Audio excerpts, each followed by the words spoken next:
Mike, you're on mute. Of course I am. That's the t-shirt that we all need. You're on that's a meme right? for this year. I was just saying, yes, it is. I was just saying that I think we should have danced to that intro song. I'm really now in the mood. So, hello and welcome everyone to the Sickage Manufacturing CFO Summit. Glad that you're here. This is all about setting the course for 2021. We're glad you're here for our 4 great sessions today. As you all are very much aware, manufacturers of all sizes and across all industries are enduring unexpected challenges resulting from the pandemic. While some manufacturers have had to rapidly ramp up production, others have experienced a sharp decline in demand. Product demand has been upended. Supplier and customer relationships are being tested, and financial stability has never been more critical to survival. It's more important than ever for CFOs to prepare their organizations for the uncertain road ahead in 2021. That's right, Mike. This half-day virtual event is developed by manufacturing industry leaders to provide financial executives like you with the information, tools, and technologies you can leverage to better prepare your company for 2021. We're going to start today with our keynote speaker, Dr. Keel, where we'll talk about this new normal for 2021 and how manufacturers are preparing for that shrinking global economy and the challenges financial leaders will have to tackle to survive. That's right. And later this morning, we'll discuss current tech trends affecting CFOs, helping to determine which tools and technologies that are available today you can leverage to help you manage complexity and drive productivity on the road to recovery. After that, we'll talk about strategies for improving supply chain oversight at your company, helping you to understand how you can build a more resilient supply chain through improved visibility and better respond to changing customer demands and supply challenges. Our last session will focus on internal and external risks to your organization. During this session, you can learn how to protect financial stability by preventing financial fraud, safeguarding your revenue, and understanding your exposures for risk. Throughout the morning, we ask that you submit your questions to our panel of experts. There's a chat box somewhere right over here to add in your questions. You can join through Facebook, Twitter, or you can join as a guest and type in your name there. And we'll make sure to try to get as many questions answered as possible today. But don't worry if you don't get your questions answered today, or if you have more questions, we will be sending a follow-up email to everyone where you can respond with those questions, and we can get you connected to someone that can help. Definitely. Yeah. Mike, should we get started? I think so. Thanks so much, Nicole. We'll see you in a little bit, okay? Well, we're really excited to introduce our keynote speaker of the day, Dr. Chris Keel. Dr. Keel is the managing director of Armada Corporate Intelligence. He provides forecasts and strategic guidance for a wide variety of corporate clients around the world. He is the chief economist for several national and international organizations, fabricators, can't say fabricators today, and Manufacturers Association, National Association of Credit Management, Finance, Credit, and International Business, and the Business Information Industry Association. Boy, that's a mouthful of associations, right? He's also the economic analyst for several state accounting societies, Missouri, Kentucky, Tennessee, and Kansas.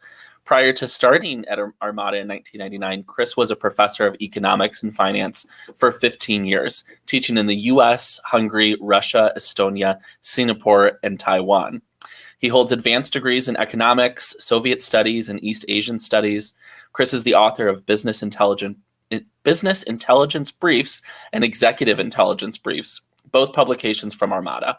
He is also responsible for the Credit Managers Index from NACM and Fabrinomics from the FMA. We're really excited to have you, Dr. Keel, and I think we can have you take it away from here. Thanks for being here with us today. Yeah, very good. Thank you. And thank you all for paying attention. A couple of things to even begin. The term new normal kind of assumes that we ever had an old normal, and anyone who's in manufacturing knows that that's normal is kind of a future goal that we don't normally get to. We're going to talk a little bit about what's going on now, not focus a lot on that. We've sort of been beaten to death with daily information, and focus a little more on what we think is going to happen in the year ahead. As you already heard, it's a mixed bag. I mean, there are some parts of the manufacturing sector that have done quite well. There are some parts of the sector that have done very badly. It really depends on the overall sector that each company serves. I think it's also important at this stage for CFOs to give themselves a round of applause or a pat on the back. I've been talking a lot to CFOs and bankers and people in the financial sector for the past several months. And even though we recognize people in the medical community and first responders, man, from a financial perspective, the first responders have been the CFOs and the bankers. This has been an unexpected recession. It's been a weird recession, and it really has stretched the capabilities of people in the finance sector. So as we get into this, it's important to recognize that our pets have reacted very differently according to their species. The dogs all thought that we quit our jobs so that we could be with them full time. The cats all thought that we got fired because we're the losers they always knew we were, and they are desperately trying to figure out a way to get us to leave them alone and go back to work. So, what do we know right now? We know the lockdowns have resumed, but not really at a national level. To be frank, it's impossible to do a national policy. Most of the decision making that affects business is going to be done at the state and local level. So, we're still going to have 50 different approaches depending on how each state and each community wants to handle this. But we are going to get a certain amount of national recommendation, sort of an attempt to get a policy in place, not that different from what the Europeans are going through. 44 different countries all trying to pursue a policy at the same time. We do know that the lockdowns are a lot more focused this time, not as much emphasis on construction and manufacturing and professional services, but a lot more emphasis on the service sector. We know where the risks are now. We didn't really know that well in the spring. The vaccine is being distributed finally, probably April or May before it's fully distributed. Starting to get a little bit of consensus on what a stimulus would look like, but it's still a big slog. There are major ideological differences, major financial differences. The White House has a plan. The Democrats have a plan. The Republicans have a plan. There's probably, God knows what other plans are out there. We may get something yet before the end of the year, but it's looking more and more like it may be a first of 2021 type of development. If you look at Biden's recession response, and there probably will be more of this next year, it's going to rest very heavily on traditional recession reaction. It's going to be focused on infrastructure, a little bit more emphasis on direct aid to individuals and small business, not quite as creative as what we've been going through this year. The infrastructure part could be very interesting and could have some real implications for manufacturing. High on the list this time is, in addition to roads and bridges and all the usual stuff, has been an emphasis on rural broadband. If you're going to be going into a virtual world, and if you're going to start really requiring people to be connected, there's going to have to be an attention paid to the rural broadband deficit. And that is something that's going to be emerging next year. It already has, mostly at the state level. Not going to spend a lot of time on the global impact, except, of course, it matters. When it comes to the export sector in the United States, manufacturing makes up roughly around 15 or so, or the export sector makes up around 15 to 20% of the total US GDP. And in that export sector, the two dominant areas are agriculture and sophisticated manufacturing. That is mostly what we sell. And for the most part, we sell to countries that look like us. We sell to the Europeans, we sell to Japan, we sell to Korea, we sell to countries that are similar and can use the kind of sophisticated machinery that we make. Just a quick note on manufacturing's role in the U.S. economy. You get a lot of kind of myths about the U.S. no longer being a manufacturing nation. And that's really never been true. It certainly is not true now.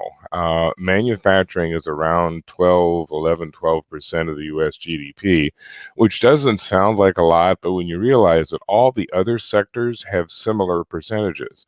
I mean, we talk a lot about how the medical sector is such a huge part of the GDP. It's 15%. So it's 2 or 3% higher than manufacturing. That's all. The other thing about manufacturing is that it's often the base upon which a lot of other business is built. If you look at, for example, the data on how many people work in manufacturing, that can be very misleading because the only people who are counted as manufacturing are people who are actually working on the line. So if you're working for Ford Motor Company, the only people working for Ford that are in manufacturing are the people on the assembly line. Everybody else is working in some other category. But if you ask them, are you in manufacturing? Well, yeah, I work for Ford. So what do you mean I'm not in manufacturing? Yes, I know I'm not putting a part on a car, but accounts receivable is important too. So is design, so is management, so is everything else that happens in the company. If you figure manufacturing as an employer by who people work for, 35% of the US population works for a manufacturer in one capacity or another. Take even the professional organizations. I work with a lot of accounting firms, and every accounting firm I work with has a manufacturing practice. So those accountants are working in manufacturing, essentially. So it's often a matter of semantics, trying to figure out what industries matter and in what way. The other important thing about manufacturing is that 75% of the manufacturers in the United States are small businesses. They have 25 employees or less. So it is a predominantly small business sector. When you look at other things going on with the global environment, we're going to be seeing better trade relations with Europe. China is not going to change. The Democrats have consistently been more anti-China than Republicans. Biden is not a free trader by nature. He tends to be a little more protectionist, always has been. So there may not be a lot of major changes in terms of trade, certainly not with China, probably better relations with Europe, better relations with Canada. If you look at how we're predicting next year, the IMF, which is notorious for its depressing numbers. I mean, these people are not, I mean, they're the guys that put the dismal in the dismal science. They're looking for pretty good growth numbers in 2021. Not that it's going to be a complete recovery from what we saw in 2020. You basically got to look at that as a very low base from which everything is going to grow from here. But if we get 4.7, around 5% growth in 2021, it will offset to a degree what we lost in 2020 and will be not far away from where we were in 2019. So this is a fairly encouraging, upbeat forecast. It's V-like. It's not exactly a classic V. We're not getting the extremely rapid recovery you sometimes get from a recession, but it's a respectable recovery. It's also important to note, and I think many of us saw this coming, this was supposed to be a fairly slow year anyway. We were expecting a recession in 2020, but it was going to be towards the end of the year. It was not going to be obviously this deep. But you began to see freight shipments fall off even as early as 2019. It kind of peaked in early 2019, 2018, and been declining since. So a lot of the downturn that we were seeing in the spring of this year was kind of setting up even before we had the COVID-19 crisis.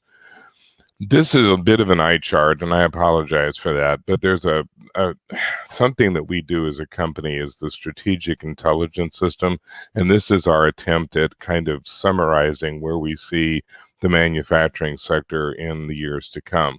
We use the industrial production numbers that are produced by the Fed on a monthly basis, and you've seen those for years. We strip out the mining sector, which is basically oil and gas, and we strip out utilities, and we look just at manufacturing and all the different breakdowns: aerospace, automotive, primary metals, fabricated metals. The good news here, and the thing to sort of focus on for the moment, is end of 2020, we have a lot of red boxes. Those are declining numbers. Those are indications of continued struggle in the economy. But look at the first quarter of 2021, all green, all the way to the bottom. We're predicting good recovery all the way across the board, even in aerospace. Aerospace still has some issues. They'll begin to pop up a little bit again in quarter two. But if you look ahead, and we'll go into more detail on this, we're seeing a chart that is a lot greener than it was before. And going all the way back to 2019, many of these sectors were in trouble before COVID-19 and are coming out of it at a pretty rapid rate. The one kind of caveat that we're throwing into this is that a lot of that growth, which is recovery from this recession, stalls out a bit in the fourth quarter of next year. So it's not that you're going back to the days of 2020, but it slows down because you kind of have that surge of enthusiasm. With that will come some issues. For example, the central banks are now starting to anticipate that if you get a lot of response and you get a lot of growth in quarter two and quarter three, you're also going to get inflation. And if you start to get enough inflation, they will start to reverse their position and start thinking about raising rates. And that could be a factor for quarter three and four. This is another way of looking at that. We're looking at the tracking for industrial production just on the manufacturing side, and it exceeds what we were doing in 2019 and then stays pretty solid. This is an indication of a lot of different changes in the economy. A chief one, which we'll be talking about later in today's seminar, is the supply chain shift. We have seen a radical restructuring of the supply chain because the reliability of that global supply chain has been challenged.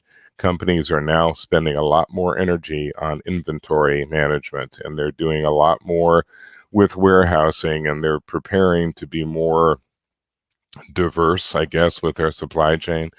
That tends to push a certain amount of manufacturing expansion. You also see the impact of robotics and technology really playing a role.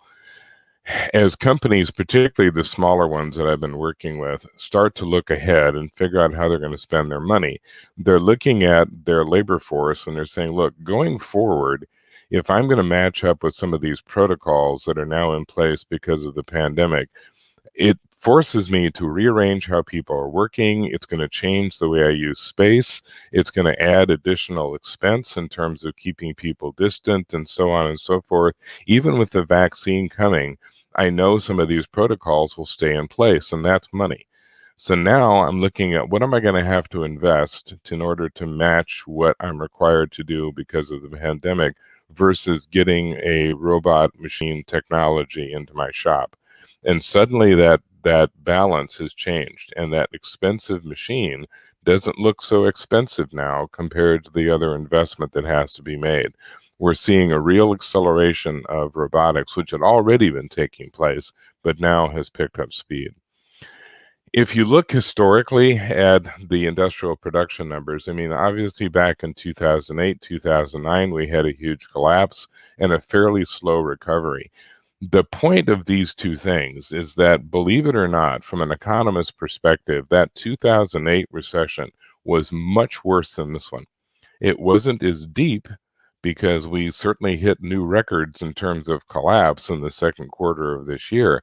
But that last recession was a very clear checkmark recession. It was a rapid decline, and it took forever to get back to normal. I mean, we were still looking at recessionary numbers all the way up until 2017, 2018. We didn't recover to where we had been until a couple of years ago. This one is behaving like a classic V, very sharp downturn, very deep downturn, followed by a very rapid recovery, and one that takes you past where you were before. This is the classic creative destruction of capitalism. During a V recovery, weaker companies go out and are replaced by companies that did better through the recession. If you look at the amount of money that's now being held by the corporate community, There is a merger and acquisition rush on its way. There is so much money on the sidelines right now waiting for an opportunity, and companies are going to take advantage of the opportunity to either buy into their competition or buy upstream or downstream. There's going to be a tremendous increase in merger and acquisition activity by mid-year next year at the very latest. If you look at employment numbers, they're going to be weird too. We all know that we look at unemployment from a variety of different ways. The number that we normally see is U3, which is the easiest of the 6 cuts that come out of the Bureau of Labor Statistics. All it is are people who are formally on unemployment or formally in the system. That number is a little misleading because right now it's saying that the unemployment rate is 6.7%. The U6 version says unemployment is at 12% because U6 picks up 2 categories of workers that are in major evidence right now. They're the involuntary part-time, people who could not find any other job but part-time or were made part-time by their employer. They're partially unemployed. Then you have the discouraged worker, the person who is not formally in the system, still looking for work, but they're not doing it formally because they're not getting unemployment, and they're in a situation where it's pointless to look for work. You were working at a casino in Vegas and you got laid off in March and April of this year. There's no casino job now. They're still not open. And when they begin to recover, then those people will come back into the workforce. But right now, that U6 number is almost twice what U3 is. So the unemployment situation continues. The irony is that manufacturers are still dealing with labor shortage. The people who lost their jobs during this recession are not qualified to take the jobs in manufacturing. So the labor shortage issue continues to be one of the major drags on manufacturing. Central banks were not expecting to see much in the way of inflation. They're now worrying a little bit more about it as they see money supply might play a role by as early as the middle of next year. They're certainly not seeing inflation from the wage perspective. The Phillips curve is not working, and it did for 50 years, but now it's not. And they're not seeing it at the commodities level. We're not seeing a lot of activity with oil. We're not seeing it really even with the metals, though the inflation rate with copper, aluminum, and the like have been a lot more volatile than they have with oil. Oil prices, I mean, I was reading a thing that was written about 10, 12 years ago during one of the oil crises, where this analyst was very confidently predicting that by 2020, the price per barrel of oil would be somewhere between $250 and $300, and the price at the pump anywhere between $10 and $15 a gallon. So in April of this year, the price per barrel of oil was $23 and has been in the 40s ever since, and is expected to stay in the 40s next year. Demand is down, production is up. The United States has completely altered the way the oil markets behave now because of the way we get oil. The fracking procedures are much faster to come into existence and get shut down temporarily. They respond to the spot market in ways that oil never has before. So we're not getting pressure from the side of commodities right now. That could change. Demands could start to return. You could see production reduced. But at the moment, the only factors as far as production reduction would be coming from the OPEC nations and from Russia, and they can't really afford to reduce production by much. You've also seen manufacturing surveys alter and change and improve. You're all familiar with the PMI. It's been around for a long time. The beauty of the Purchasing Managers Index is, as an economist, the biggest frustration is that most of the data we get is old by the time we get it. It takes months to get prepared, and it's just frustrating. The current data is generally from a survey. The trouble with surveys is that people frequently lie through their teeth or they don't know enough. Consumer confidence surveys drive me nuts because consumers don't know squat. So you call up and say, "Are you feeling confident?" Sure. "Oh, how come?" "I don't know. It's a nice day. What do you want from me?" You go to a purchasing manager, they don't know enough to lie. So you ask a purchasing manager, "Are you buying more or less steel?" "More." "How come?" I don't know. I don't even know what we make. They just told me to buy more steel and rod of toilet paper. You get what you get. They just report, I bought more of this, I bought less of this, I bought the same of that, and you get this nice running total of what's going on in the sector throughout the year. There are two different versions that are in wide circulation. The Institute for Supply Management's been doing it for decades in the US, and then Market, which is a British marketing firm, does it for the US and about 38 other countries. So you've got something you can compare. They use the same diffusion index. Anything over 50 is expansion, anything under 50 is contraction. So we had a tremendous drop in the early part of this year, as we'd expect, but it's storming back. And the latest numbers for both Market and ISM have those numbers back into the 50s. A little bit of a hesitation, but even the new orders index, which is the kind of more future-oriented look as far as purchasing managers are concerned, those are in the 60s. Came down just a little bit this month, but still in the 60s. It also gave rise to other types of indices. This is the Credit Managers Index, which I do for the National Association for Credit Management. Credit managers wanted to know why purchasing managers were famous and they weren't. So we created our own. Looks exactly like theirs. Same diffusion index, same everything. We separate this index into favorables and unfavorables. The favorables are things like dollar collections, accounts out, or applications for credit. You've got sales, you've got amount of credit extended, things that make credit managers happy. The non-favorables are things like disputes, accounts out for collection, bankruptcies, slow pays, rejections of credit applications. All the damage in March and April was on the favorables. Those fell from the high 50s into the 30s and 20s. They began to recover and back up around June, but then the unfavorables started to kick in. There had been time for accounts to go into collection, for bankruptcies to start, and you began to get a decline. The latest numbers have us back to kind of normal, back to where we were prior to all this. The favorables still look very good, numbers in the 50s and 60s. The unfavorables have kind of evened out. We've got some in the high 40s, some in the low 50s, but it's kind of gotten back to a more normal pattern. So I'm going to end with this couple of predictions about where we go from here. This is from the Conference Board, tends to collect a lot of different predictions and melds them into one. They had two options. The upside forecast in orange is the perfect V. This is go down in a hurry, come back in a hurry, get back to where you were before, actually better than you were before. Then the downside forecast is the one in black, which was a modified V. This has been referred to as a swoosh now because it looks like the Nike swoosh. So it's not quite a V, but it's also not a U, and it's not a disaster. It's basically slower growth this year, a little bit slower into the beginning of next year, then it speeds up. And it ends up being about where you would expect the upside forecast to be. The important thing is that both of these forecasts have you in better shape than you were at the beginning of this year. However, they have a new version, which is a little more distressing. There's now a blue line. The blue line is the double dip. The blue line is the W.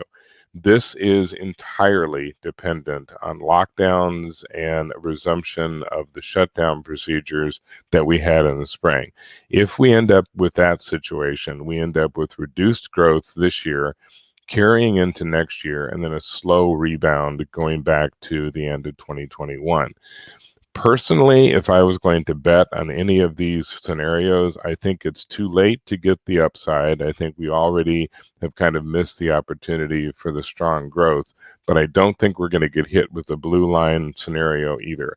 My money's on the black, where we'll see kind of steady, slowish growth this year, which is what we've seen, and then a speed up into the latter part of 2021. It's still optimistic. It is still something that gives some hope for resumption, and it's still more V-like than anything else. So I continue to think that this recession is going to be less damaging long term than the one we went through in 2008. And so with that, I leave you with this observation. A new study confirmed that cats cannot spread COVID-19, but they would if they were given the option. And from that, we'll go to questions. As was mentioned earlier, if we don't get to your question for whatever reason, or it comes up later, usually my questions appear at like 3 o'clock in the morning. Don't call me at 3 o'clock, but you can email. I am just as long-winded in print as I am in public. And for those who feel like their inbox is lonely, we do a lot of writing. I'd be more than happy to send you the manufacturing ACES that we work on. This is a very predictive model that we've been developing. The guy that developed our model is a retired lieutenant colonel who's using the same techniques used in the intelligence community. So it's kind of a fun model. We also do a couple of publications. The Business Intelligence Brief that comes out Monday, Wednesday, Friday. It's free. The Black Owl Report comes out Tuesday, Wednesday, Thursday, and it's like $80 a year. So any of those things you want to see, or if you want to see the Credit Managers Index, like I said, if your inbox is lonely, send me an email and I'll catch it right up. And at this point, I'm going to shut up and take questions. Thanks so much, Dr. Keel. We do have one question for you. What is the prediction for the role of technology in manufacturing in 2021? It's going to accelerate the way it has been the last several years. I mean, technology is the way that American manufacturing is competing globally. There is no way that American manufacturers can compete with the Chinas and the Indias and, frankly, the whole developing world on the basis of labor-intensive business. We can't. We just simply don't have the wage structure to do that.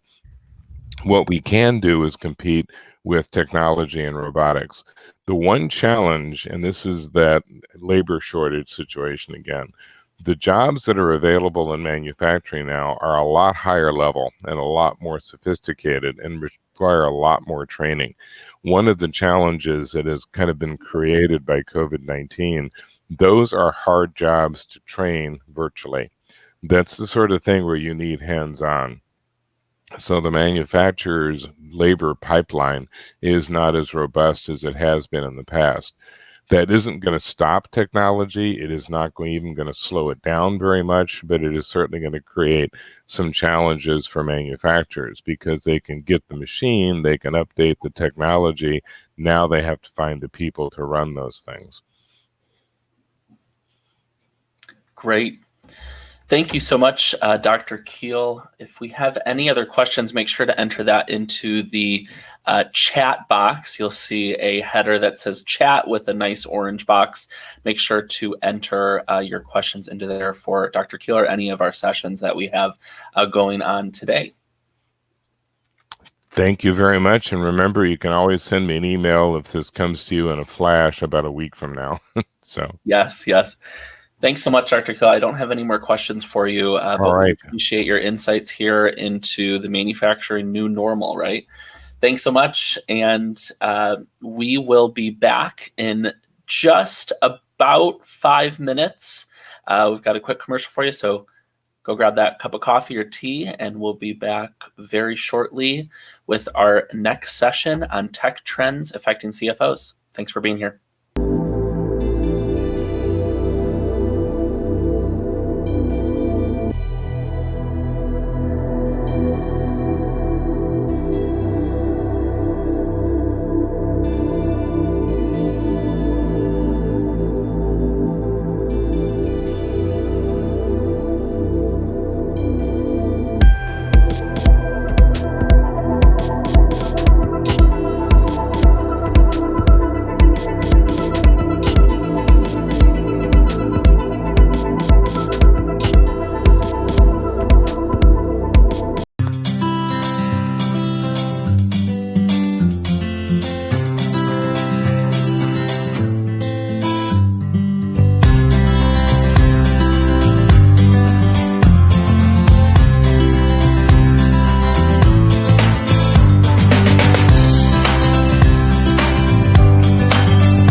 Cornwell business model is a franchise model. The customers that we serve are the mobile franchisees that drive the Cornwell tool trucks around. They operate within a territory and they have a regular route that they run. For example, a Ford dealership knows that at 8:30 this morning he's going to see his Cornwell tool truck driver, who is our customer. The dealer is going to sell him new product. He's going to collect any money that's owed from earlier sales, and he's also going to handle any warranty issues or service issues that the customer may have. When I came to Cornwell in 1984, we were a mainframe operation from a technology standpoint. Custom-built programs written in COBOL.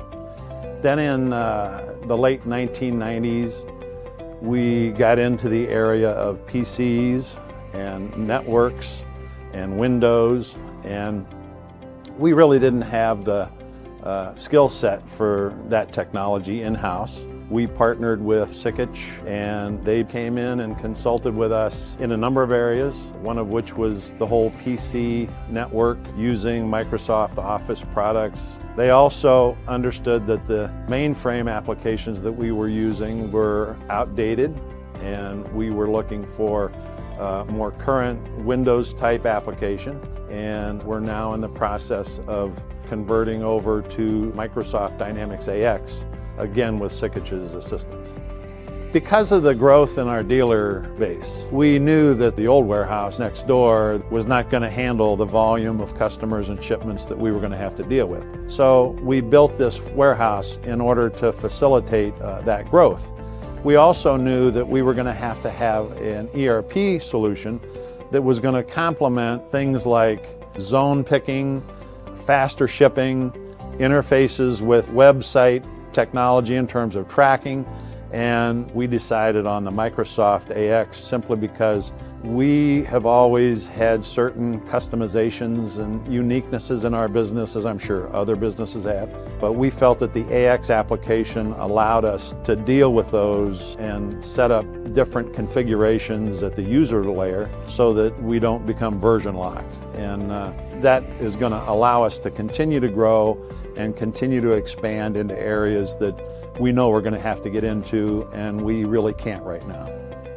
The VCIO aspect of Sikich is that they know the things that we're working on, they know some of the strategic plans that we have, and they're able to suggest some of the technology that's out there that is beneficial to us that I wouldn't really know about because I don't have time to keep up with it. So having Sikich with their expertise, handling that and monitoring that was very comforting. We have 680 dealers who rely on that system to back up their data, to get current information, and I sleep much better at night knowing that Sikich is monitoring that and I don't have to worry about it.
And it looks like I was muted again today. So sorry about that.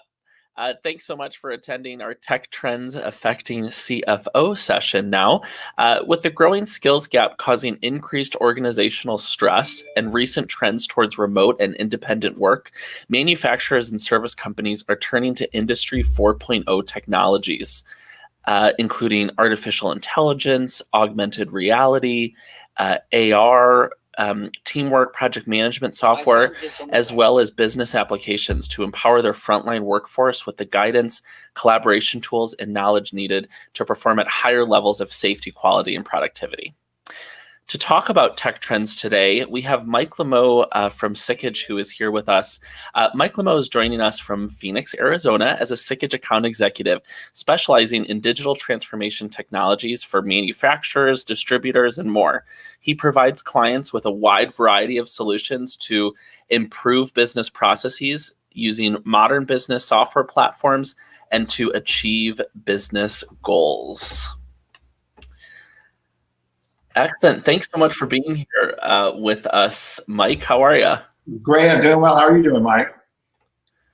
Excellent. Well, I know we have Colbine should be joining us soon as well, so I'll give him a quick intro. Colbine that'll be joining us, he's a partner for the firm's ERP solutions, and he's responsible for a wide portfolio of businesses in the Western U.S. region. Colbine brings 17 years of experience to his role, providing effective visions and solutions for businesses on that national level. So, Mike, let's get started with you here. We are, really interested in this Industry 4.0 and technology. And so I'm curious, what challenges or opportunities from a systems point of view do we see when customers are on an old, disjointed system? Well, it's interesting that it's two sides of this equation. One is the people and logistics side of companies, and one is the actual systems themselves. So starting with the first topic, there's a lot of people that have an IT director, an IT manager that understands networks and systems and that kind of a thing in general. But there's also the concept of a CIO and a VPIS kind of a thing who understands the more strategic approach as well as the budget expectation for those initiatives. You know, how much am I spending on licensing? What's my path to get to the complete integrated system, security, hardening, Industry 4.0 standards, that type of stuff. So I guess one part is we've seen the model where most IT managers are CIOs. If there's no CIO, or reporting directly to the CFO. They have budget control and they approve that. And then they are working somehow to figure out, well, what is my best strategy? Do I have a core ERP that's the core of everything? Am I in the cloud? What's my security look like? What's my play? Where am I now? You mentioned something about artificial intelligence and mixed reality. Can I handle that now? Am I just on premise or am I in the cloud? So I guess it's two parts. It's the people that you have and the systems and what your overall strategy is. Excellent. And we do have Colbine here. We want to bring him onto the panel. Hey, Colbine, how are you? Hello, everybody. Good, good. You know, we just talked about challenges and opportunities that we see when customers are on those old disjointed systems, and talked about a little bit about moving to those cloud situations. So what ROI and TCO factors are important when considering that move to the cloud? Well, there are a few generic ones. You know, the obvious ones are, okay, what is this going to do to my head count? Am I going to be able to streamline in that regard? But that's really not the only thing that comes to mind. And in each case, it's different. But there are so many opportunities that people don't even know about until they get started on this.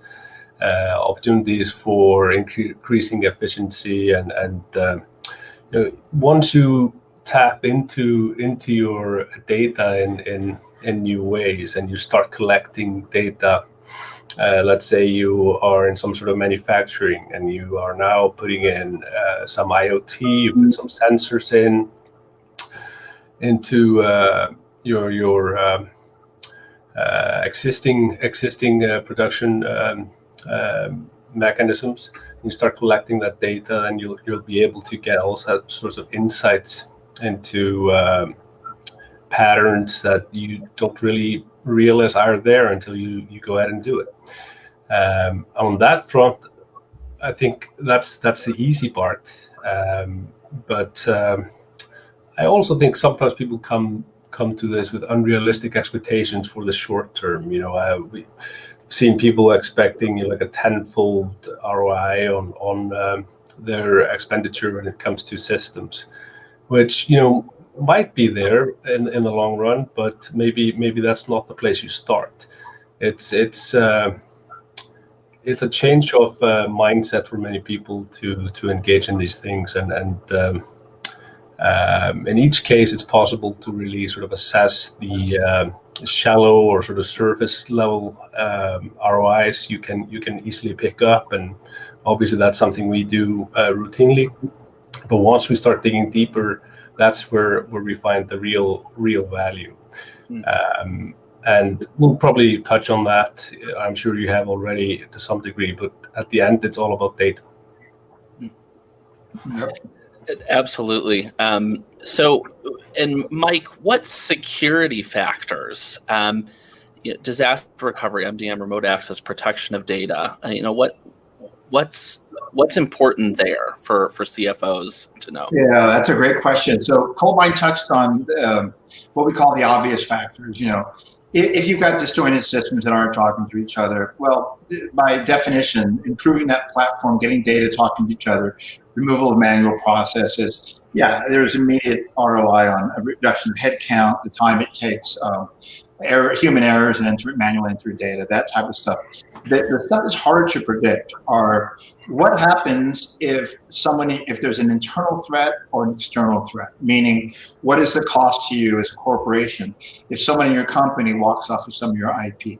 Do you have strategies in place to protect your data from being exported, whether it's customer list or proprietary information? What are your processes? What would that cost you in the marketplace if you lost that? Or if there was a breach, what if there was ransomware? Not only is there the money you have to pay to get your data back from the people that actually encrypted your data, but what is the cost to you in terms of lost customer confidence or just not being able to deliver on your promises to them? So on the security side, you might have a head of IT that understands the systems really well, but do they really understand this moving landscape of how clever these hackers are, and how you mentioned mobile device management. Everybody's switching because of the pandemic to remote work. Well, what does that mean? When I was inside of the building within the firewall of a company, it was a lot easier to control. Now I've got personal and work laptops outside, far away on home internets.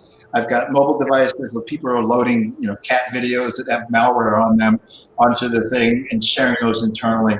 So what is the hidden cost of that? Meaning, what is your strategy for disaster recovery? How fast can I get back up in terms of a catastrophic event? And then how do I protect loss of data in the marketplace due to internal versus external threats? So very real. But as Kolbeinn said, those are harder to manage, but could have a far higher or ROI than just the usual reduction of headcount. I want to maybe add to that, Mike. I think in the past you had sort of these attack vectors that hackers would take, say, right. Drop a USB key in somebody's parking lot, and that would get inside and be plugged into a device on premises, and that's how they would get in. But now everybody's home is basically office, so that sort of makes it a much wider target. But at the same time, it's very, very important to strike a balance there, because with all of these incredible tools that we have to help people gain efficiencies and operations to accelerate, you don't want to hamstring your employees by locking everything down in such a way that they can't really do anything. I think we have an exciting development in terms of low-code or no-code tools like the Power Platform. And if you want to enable your people to really make the most of that, you can't just have the knee-jerk reaction that many sort of old-school IT people have, and and lock everything down. Right. And that's really stemming your people's opportunity to excel, at whatever it is they're doing, using the best tools to do that. So you want to, leave that open to people, but still have control over it. And that's where in this sort of new cloud world, there's just a different skill set and a different tool set for managing these things. And unfortunately, it's still the case. We see this quite a bit, that sort of knee-jerk reaction of old school IT and management that doesn't really understand this landscape, just to clamp everything down. And that's probably not the right reaction. There have been studies done on what amount of data that's in an enterprise is actually confidential. And it turns out to be a very, very low percentage, something on the order of 2% or so. But you're applying the same security mechanisms that you apply to those 2% to the other 98%. Right. And that really kills the initiative to make the most of these tools. So it's a challenge. It's definitely an education, and also very, very important for the people in charge of this to come up to speed with the tool set that we have. I mean, on Azure, for example, there are tools there to enable you to control the integrity and security of the data you're using across these platforms to a very, very, very, very granular level. But you have to know how to use them. Yeah. Let me add to that too. Colmine, since these are manufacturing people, how many times have we gone into customers that, the core of their system might be an old accounting system, and they might have something over here for a CAD/CAM system to create those things, and something over here that's running the manufacturing process, maybe something over here that's talking to the machines or managing those consoles, and maybe something else that is invoice. I mean, we've seen that play where there literally are disjointed systems, sometimes not even integrated, and that type of a thing. So the old days, people will come to us and say, I need a new ERP. I need accounting and some of that kind of stuff. And I think, Colby, wouldn't you agree now the discussion has shifted from just ERP to a platform? What's the platform? What's the platform? What does it have to do with this in terms of everything you said there, from security to data management to computing power, AI? Could you talk a bit about, Colby, about that platform play that we run into now? Yeah, I think you made a great point there, because yes, in many cases, especially with a mature business or a business that's been around for more than a couple of years, you have all of these systems already in place, and some of them very old. And again, sort of the knee-jerk reaction is, out with the old, in with the new. We can't use any of this anymore. But the fantastic thing that's been happening here with these new tool sets and a platform like the Microsoft Dynamics platform plus Power, the Power Platform, Power Automate, as well as other tool sets, is the ability to leverage these systems in place, but with a focus on the data, getting the data to where it needs to be, so you can create actionable either automatic feedback loops or get the data to where it needs to be at the right time.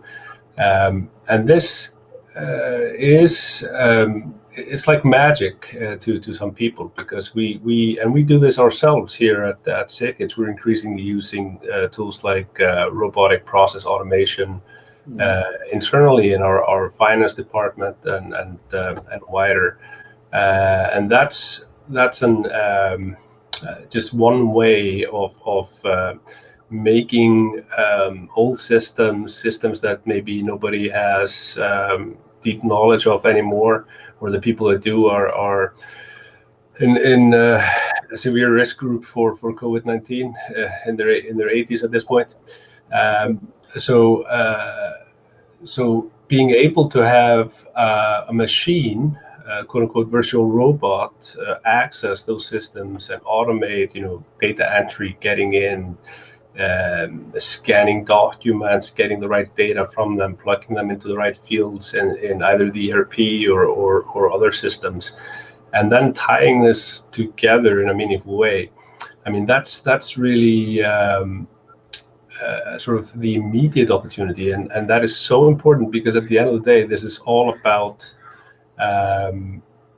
having access to your own data and being able to leverage it. I think that's really, well, one of the first surprises people have is they don't know what they know. And when they get access to all of this and are able to even just use sort of the out of the box, maybe gimmicky processes that go through this and throw up some AI sort of crude analysis of, is this interesting? Is that interesting? I mean, it's like magic to see that happen. And the way to do that is to get to the data.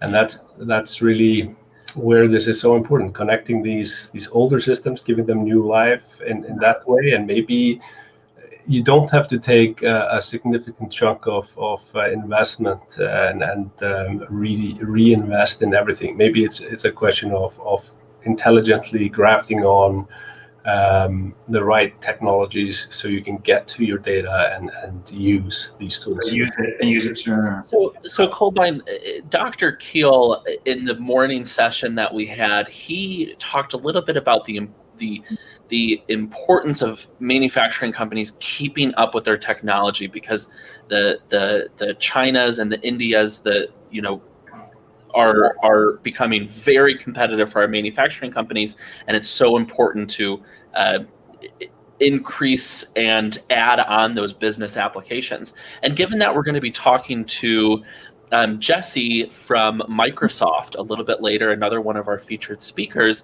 I want to talk about Microsoft a little bit and Microsoft business applications, specifically, especially around Power Apps, and curious, you've worked with Microsoft for a long time. What does Microsoft get right in the business application space? Well, that's a great question. I think Microsoft has enjoyed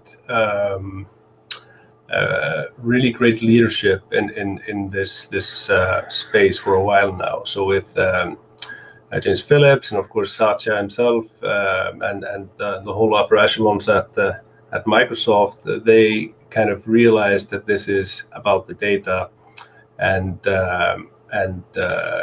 creating sort of this new tool set that we have in the Power Platform with Power Automate and Power Apps and all of that, and making that sort of increasingly the native way across all of the Microsoft business apps as well as Office, and not just stopping there, but making it at least partially open source in what we call the common data model, and creating and facilitating the creation of connectors to this ecosystem for third parties. So at this point, we have hundreds of connectors that enable you to swoop in, connect to another system, get the data from there, and work on this. And all of this is built to hyperscale.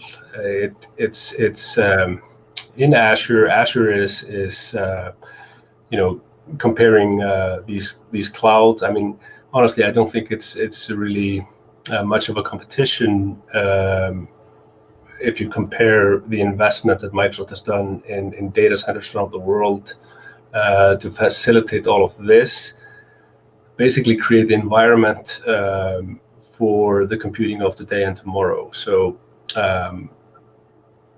I don't think anybody else really has what Microsoft has in the way of being able to connect all of these pieces so seamlessly, so natively, and that's really forcing other people to rethink. I mean, of course, the big players in the space like SAP and others, they have their own approaches, but in reality, when it comes to sort of the production software being used in the enterprise, in businesses worldwide, on a Microsoft platform, Office, all of the Dynamics products. I mean, this is a huge opportunity for people to be able to tap into and get started using things like AI quickly and unbelievably easily. That's creating apps, for example, this sort of appification, breaking things up instead of trying to build some monolithic piece of software, just pulling together quickly the things you need to do the one thing and getting value quickly. So Kolbein, this is a great segue because we just got a audience question just about Power Apps. So how have you seen other manufacturers use Power Apps these days? You just talked about it a little bit, but could you mention what Power Apps is exactly? And then we can get the question. So Power Apps, and I don't want to steal Jesse's thunder here. I'm sure he'll want to talk about some of this. The Power Apps is really a way to really program and connect these different services and applications and your data into an app or a program that you can run on a mobile device, on your PC or wherever, and it's so easy to do. You have people, and that's where it becomes really, really important for the management and IT to not clamp down on people's access to their own data and their ability to use that. And there are so many fun cases you can see online. Microsoft has a number of these case studies and people that have done this in their day-to-day jobs. Comes to mind a presentation they had a couple of years ago of somebody who worked, a low-level employee at Heathrow Airport in London, which discovered this and started making apps for himself and then for other people, and quickly sort of revolutionized their ability to execute and of course got promoted and all that. But this was just somebody down in the trenches who started playing with this tool. Now, if that person wouldn't have been able to use the data in that way, they wouldn't have gotten anywhere. But this created immense value for them, and the same I think holds in any type of manufacturing. I mean, there's so many opportunities in our manufacturing companies. There's a lot of manual steps. There's a lot of spillage. There's a lot of lost opportunities where things are not being properly tracked, and if they're not labeled properly, they will have to get thrown away, or all kinds of things that can easily be tackled. And sometimes the best people to put together the solution are the ones that are closest to the action, not the ones in a meeting room somewhere doing a PowerPoint. It's the people with their hands on these things that sometimes see things would be better if it were like this. And then the question is, okay, so why don't you just make it like that?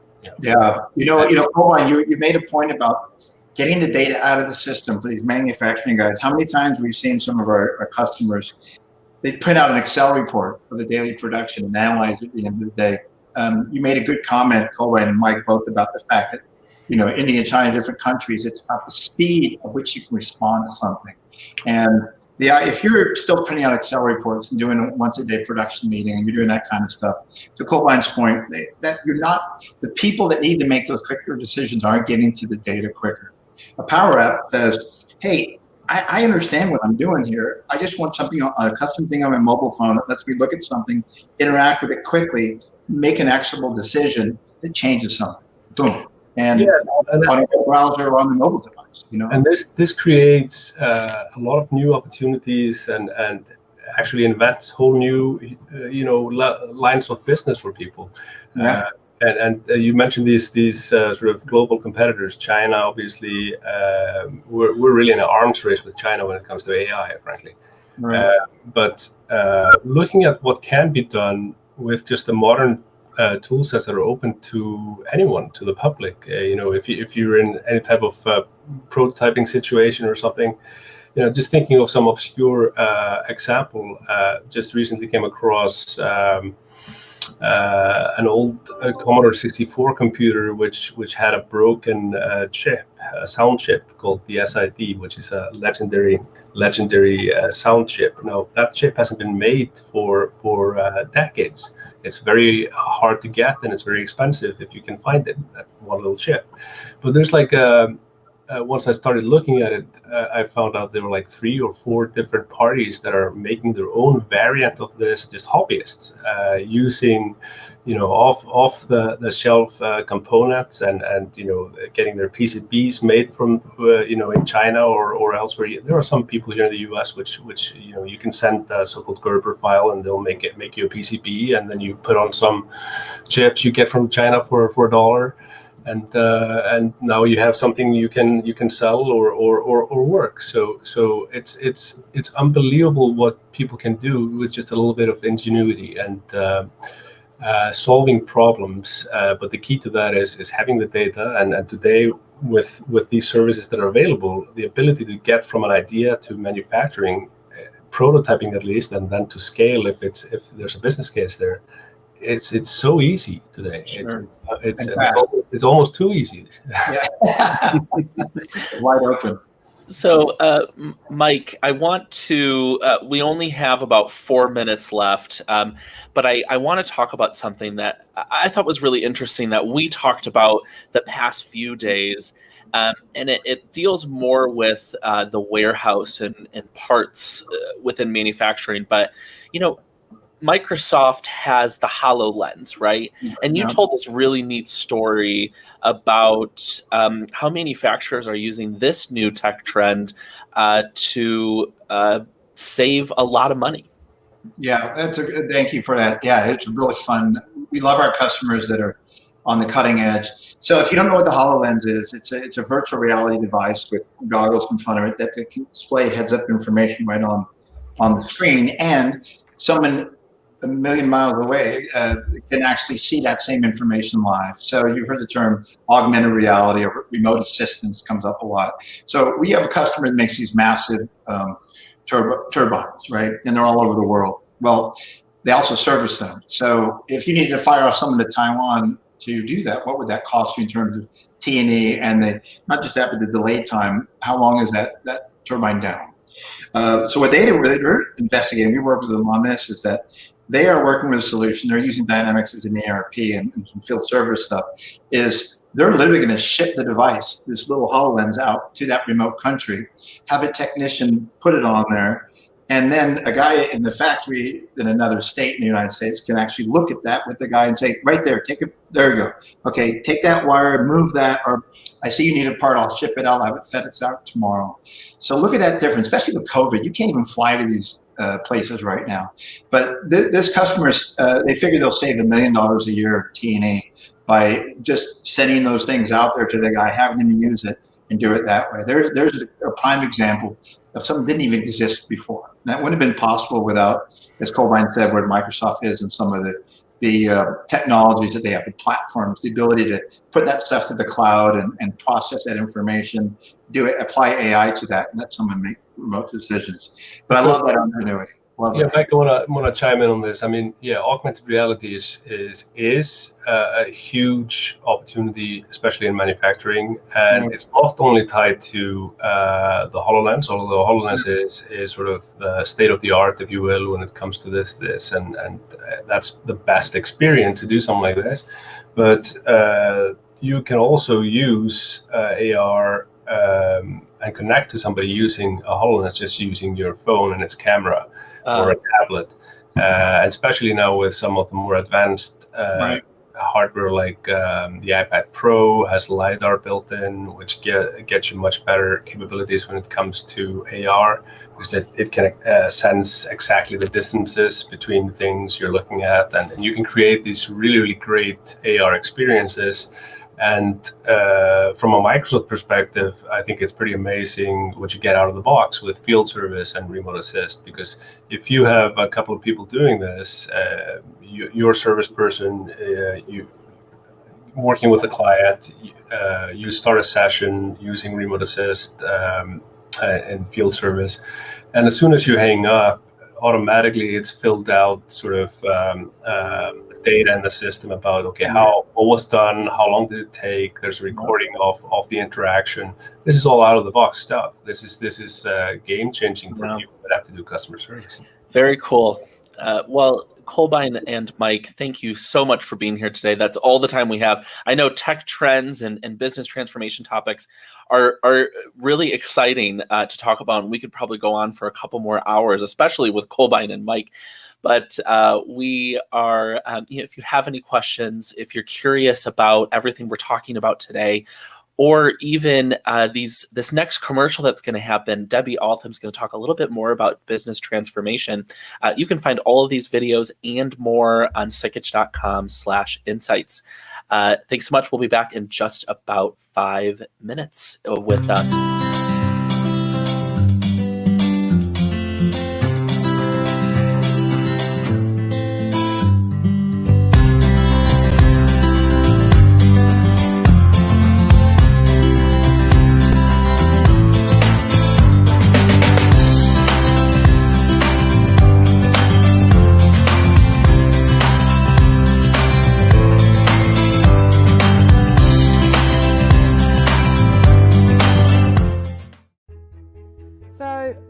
The idea about digital transformation is getting a little bit hackneyed, and I think the audience was interested to know what it actually meant because they've heard it a lot. It's been used again and again by software manufacturers and gadget manufacturers to suggest to them that it's going to change their world.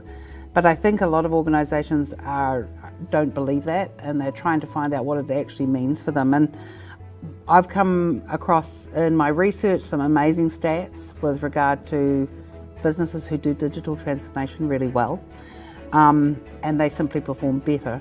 Interestingly, they spend very little more than those who don't. So you could look at one type of organisation as a leader, the ones who are doing it really, really well, and then I think the term of choice is laggard for the ones who aren't doing so well. And there are other ways that people measure it, like digital IQ, for instance. So a lot of the conversation at the event was what makes leaders leaders? What are the characteristics that they exhibit that make them stand out from the crowd in terms of the value that they're getting from their digital investments? So I think the major areas, maybe 3-4 major points I shared with the audience. The first one is digital transformation is not an app. You can't go and buy it off the shelf and be digitally transformed. It's a little bit like, you have a learning portal doesn't make you a learning organisation. Having a Kanban system doesn't make you a lean organisation. And having a gadget attached to your inventory doesn't make you a digitally transformed organisation. So that really is the first thing. It's not an app. It really is a strategy. And it's an all-encompassing sort of management strategy, more than it is any individual piece of technology. What is really interesting is that there are very, very big differences between the results that organisations get on their digital spend. So for a very little amount more, digital leaders get huge increments in gross margin, gross profit percentages. And why is that? What makes them different than other organisations who spend almost as much on technology and yet don't see those differences? The second thing is it's business focused, not really technology focused. And one of the evidences of that is in leading organisations, often the CEO is the digital leader. They are taking the responsibility for the success of digital projects. So a lot of these digital initiatives are moving out of the IT department. Digital leaders tend to spend their investments across a broader area of the business. So rather than focus, which we have traditionally done, on organisational optimization, which is basically doing the same things better, faster, smarter, we see more effort around things like employee empowerment, providing tools to employees to get more out of their workday or to contribute more. We see more spend in around the customer and customer engagement. So interestingly, we're seeing budgets move from the CIO through to the CMO or the marketing organisation. And lastly, product transformation. This is where you're looking at using technology to transform products. A lot of organisations are seeing that as an opportunity to wrap services around their product. Another point I think that's really important is that this is a process. It's not something that happens overnight. And organisations need to prepare to take on that process with things like really good change management. And then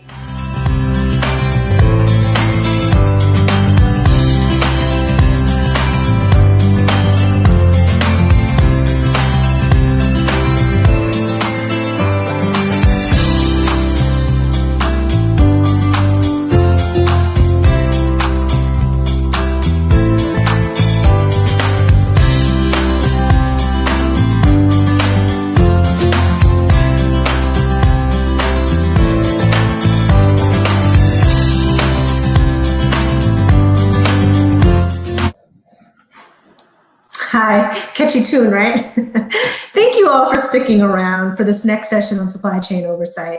We hope you've been able to take away some great information from the previous sessions to help advance your organization during this time.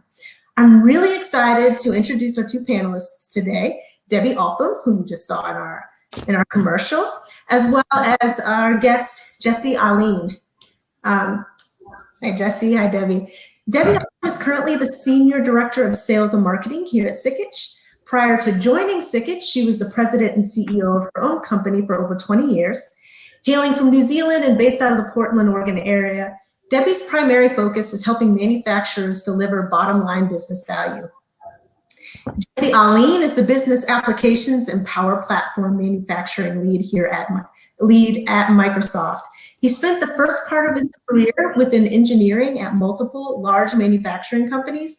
Now he's helping manufacturers across the country build their transformation strategy based on their business culture, their current strategy, and goals by leveraging the Microsoft technology stack. Jessie and Debbie, we're so honored that you could be with us here today.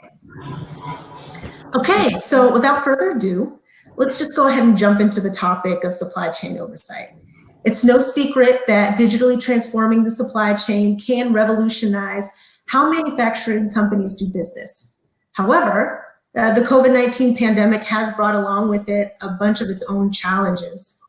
How's the pandemic disrupted supply chains, and how are companies that you work with managing the disruption to maintain business continuity? Great. Well, first, Nicole, thank you, and thanks, Sikich, for having me. Regarding the disruptions that we're seeing caused by COVID, we're really seeing a bifurcation of manufacturing as an industry. You have the companies that are positively impacted or are experiencing overall growth and an increase in demand, and they're trying to figure out how they can manage the changes and the supply chain disruptions in order to capitalize on the demand that they're experiencing. And that's in industries everywhere from healthcare, of course, that we all think about, but even building materials and automotive are actually seeing increases in demand as well, and sporting goods. On the other end, we have customers that are negatively impacted from a demand perspective with COVID. So they're looking at ways where they can cut costs and improve operations while still keeping their business day-to-day going and investing in their long-term opportunities. Debbie, do you have any examples of customers you're seeing? Yeah, so the point of some people are seeing a boom over this, and we've got one client who happens to be in a good spot for the ability to distribute ventilators across the country. So as you can imagine, purchase orders flying at them from Department of Human Health and Human Services. So, and I think that's reportedly $575 million purchase order. So pretty substantial for any sort of organization.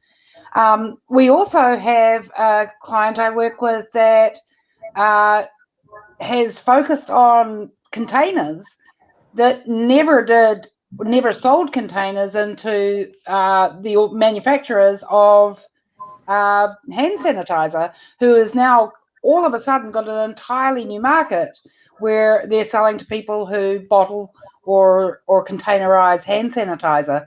So you've got the people who are Johnny on the spot, as you say, the healthcare people. You've got the people who are struggling to work out how to become more efficient and effective and to downscale, but then you've got those who have grabbed a new opportunity. They've got a new market, right? A new supply chain they're standing up. All of a sudden they've got the customers there and they're supplying them with something different. So there's been a massive impact across a large number of our clients, both in terms of real positive stuff and in some cases some real challenges. So what are some of the trends you're seeing in the industry as manufacturers look to build a more resilient supply chain? Sure. So today we're seeing an acceleration in investments around agility. Supply chain manufacturers have invested in efficiency in their supply chains for the last decade or two, right? So they've outsourced a lot of their supply chains, moved a lot of it overseas, but they've basically become single-threaded when it comes to their supply chain.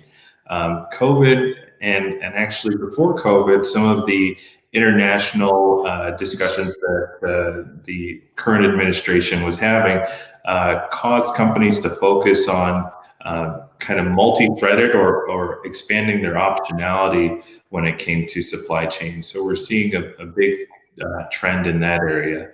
Another big trend that we're seeing is around visibility.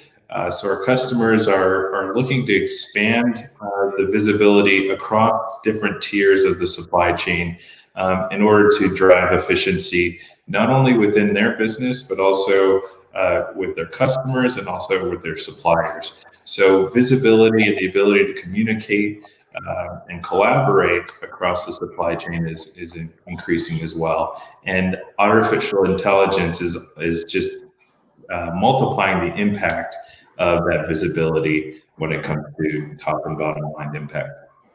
You know, Jesse, you mentioned the fact that people are having to adapt and require agility. And I heard a really interesting quote from the analyst Gartner recently in one of their reports. And they said that, you know, manufacturers have been really, really focused on efficiency, right? And you mentioned that people are really streamlined. They've got that maybe single-threaded, but they have got that process in place. And with that huge focus on becoming efficient, comes a level of brittleness. So that process is very efficient, but it doesn't have any flex. And as Gartner pointed out, sometimes those brittle processes break, right? So, and when there's a big change in the market, for example, you don't have 2, 3, 4 supply lines to be able to build the things you need to build to get them out there. If you don't have that level of flex, you haven't gone through the onboarding process with new vendors, you haven't got alternative vendors for potentially some of your essential parts, then what you're going to find is that, you know, the process doesn't flex for this changing environment. And I think if nothing else, and you're right, everything from, you know, geo-economic, political type moves around trade, and you've got also this COVID thing has just highlighted the fact that organizations need systems in place that provide some level of movement, right? That sometimes if it's good enough, but it has that flex, that you can turn on a dime. You know, that's something that's probably become very, very obvious to a lot of organizations today. Absolutely. The other thing in terms of that ability to flex, I think, is having a platform that can take a business in different directions. So a new market, a new supply chain entirely, you know, redeploying people around. I mean, again, we've got a client who moved from bottling alcohol for people to drink to using that alcohol to bottle hand sanitizer, right? So you've got, you know, have you got a system that's going to be able to deal with that? The other trend that we've seen is organizations who are starting to get approached directly from consumers. So manufacturers who typically have a reasonably nicely in place supply chain, they sell through distribution networks and then sell through retailers potentially, are saying people are coming to me direct to try and find my product. And the need for a platform that can extend out into, let's say, e-commerce. Jesse, that's something that's really important, right? Absolutely, absolutely. So it's a great point. Customers are actually driving a lot of the pressure and a lot of the innovation on the supply chain side. I'm working with a luxury golf equipment manufacturer who typically went through big box retailers or golf pro shops as their connection to customers, because they were really focused on having that high touch experience when it came to selling their equipment. But in the midst of COVID, they saw a huge increase in demand, and all of their typical retailers or the retail outlets were actually shut down. So they needed to invest in e-commerce very quickly, not only because it was something that they were looking to do eventually as a capability, but they saw this huge spike in demand and they didn't have the ability to capitalize on it. So it's a great point that you mentioned, Debbie. The consumer is actually driving a lot of the pressure on supply chains, and a lot of the need for innovation and different channels is actually being pushed from the consumer perspective in the midst of COVID, but certainly this has been happening before then as well. So how much visibility should you have into your logistics, inventory, and factory operations at any given moment? As we're here talking about supply chain oversight, obviously. It's a great question, Nicole. So we'll talk about visibility from two perspectives. Visibility within the company, right? So across the different silos. Historically, companies had pretty good visibility within their own silos, but what that has caused is actually the tendency to sub-optimize, right? So supply chain would optimize for supply chain, production would optimize for production, sales would optimize for sales. But what we're seeing is the need to have visibility across platforms, and actually the need to merge the data to actually optimize across the company when it comes to a manufacturer. So, for example, in production, they like to run the same product as long as possible because it optimizes their quality, right? If you have a lot of changeovers, a lot of diverse products, you tend to have a lot more scrap and a lot lower quality. But salespeople tend to like a lot of diversity in products because it gives them more to sell. It gives them a higher opportunity when it comes to capturing that wallet share. And then supply chain likes, very few suppliers, very few SKUs as well, because it helps to minimize and control inventory. But if you have visibility across your organization, you can actually optimize between inventory and SKU count to actually meet those customer expectations when it comes to delivery and their expectations when it comes to diversity of product offerings, but then also minimize your cost and your working capital exposure. Now, the other way that we're going to look at visibility is through the different tiers of supply chain, right? So your suppliers and your suppliers, et cetera, et cetera. And what we're seeing is there's a lot of need. So the first reaction that you get when it comes to expanding visibility beyond EDI is our customers are going to use that against us. But what we're seeing, especially in the midst of COVID, where you have consumers hoarding, you have retailers hoarding, then you have suppliers hoarding. So you have all of these different kind of misdirections as far as what true demand is, and the visibility across the supply chain helps not only the company, but the entire supply chain to optimize and get a clear signal on what demand is and manage cost for everyone. I think, Jesse, that point exactly, and CFOs will often have a role in this, which is negotiating new supply contracts. And the idea that you don't only ask for, don't only focus on the pricing of those contracts and the pricing of whatever product they're supplying, but also you focus on asking them for the level of visibility that you think you need to start providing a better foundation for planning and for forecasting, because the last thing you want is those stockpiles, huge stockpiles of inventory, when something triggered for you to get inventory because of that perceived increased demand.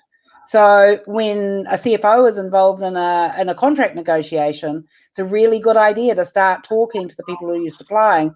What are you going to give me in terms of data so I can help plan better and understand? And then it goes right the way through the supply chain. The other point I would make is having visibility into the other side of the supply chain, which is the demand, and understanding that there are technologies and tools, data and analytics that are out there that can start giving you a better finger on the pulse, if you will, for sentiment around like consumer consumption. So if you've got an idea that consumer consumption is going up, and that might be because you're monitoring consumer sentiment around, let's get out and play a game of golf, and it's getting bigger and bigger, that you have the insight of that. Because even if you're not selling traditionally to the end user, the end consumer of the goods, you're selling through that supply chain, it's really valuable for you to see that that's what's happening further. And you can then start providing advice to your supply chain, your distributors, if that's the model you continue, or you can conceivably look at providing direct. But you really do need to have your finger on the pulse and understanding that that data is available and being collected. Social media, we all know that the data has been collected. And the reason it's been collected is you can make better decisions. You can start using that soft data, that external data to make some good business decisions. Better than doing it from I feel that it feels like it. The anecdote. I'm doing it. Yeah, I really think that I want to go play golf, so everybody else is wanting to do that too, right? Right. So just a reminder to our audience, please feel free to submit your questions. That's why we're here today, and we'd love to answer them. So we do actually have a question from Kim. And her question is, so how would you advise a primarily O&G large product manufacturer now looking to diversify into smaller type consumer goods to launch their new product line? No, it's a great question, and I'm gonna assume O&G is oil and gas. If it's not, please correct me. But so I think where Debbie left off is a great point. There's a lot of data out there that hasn't been available historically. When we look at social media, it is an incredible tool when it comes to new product introductions, right? So typically when launching new products, the question is always around timing and fit, market fit. And social media can provide a lot of data that can give you indications early as to market fit and market sentiment around a new product launch. We're seeing actually large companies take advantage of platforms like crowdfunding to understand the demand, the true demand, and the willingness to pay of customers when it comes to new products. So I would certainly recommend looking at some of those consumer-facing tools to understand customer sentiment and customer interest in a potentially new product. The other thing I would say is look at your ability to partner with other companies as well when it comes to launching new products as well. Data in this world creates some strange bedfellows. So think about the data that's being created or the potential data that you have access to and who that could be valuable to, and kind of brainstorm around how you can minimize or mitigate risk when it comes to launching new product lines, when it comes to adjacencies. I'm going to... Jesse, just to confirm, it is oil and gas. Sorry, okay. Go ahead. That's all right. So I'm going to take a business applications angle on this. So again, back to the idea that brittle processes, and you need that flexibility. You need the ability to go off and do these new things. And one of the good examples in this particular question is that if you're a large product manufacturer and you have got the infrastructure around your business applications to be able to support large product manufacturing, that is an entirely different type of workflow that happens in an organization. It's a slower moving, it's high value, probably far more technical in terms of the build of the sale, everything from the sale. The salespeople are different, as well as the manufacturing process is different and the distribution and supply chain is different. So what we find is that, in fact, people who make large products often have a sideline in spare parts, and that's fast moving, right? That's fast moving. So your requirement for a nice, agile distribution warehousing solution, that's a warehouse that takes that volume and can push that volume through quickly, can be automated so that you can have a lot of, you're not having people with paper in their warehouse. People are going around and using either some sort of technology to pick and distribute, pick and pack and ship. So that the skills in that area, but the business applications that support that area are important for you to have as part of your foundation. So I go back to, let's make sure that there's a foundation in your business applications that can support that agility when you move from something that may be more slow moving to something that's really fast moving. So you have a really good ability to handle new warehousing demands, which is something maybe new for someone who's not used to doing direct to consumer shipping and that business process. Great point, Debbie. And thank you, Kim, for that question. It was a great question. So we've already mentioned this whole dichotomy of, some manufacturers are seeing this huge ramp up in productivity while others are seeing, a decrease in demand.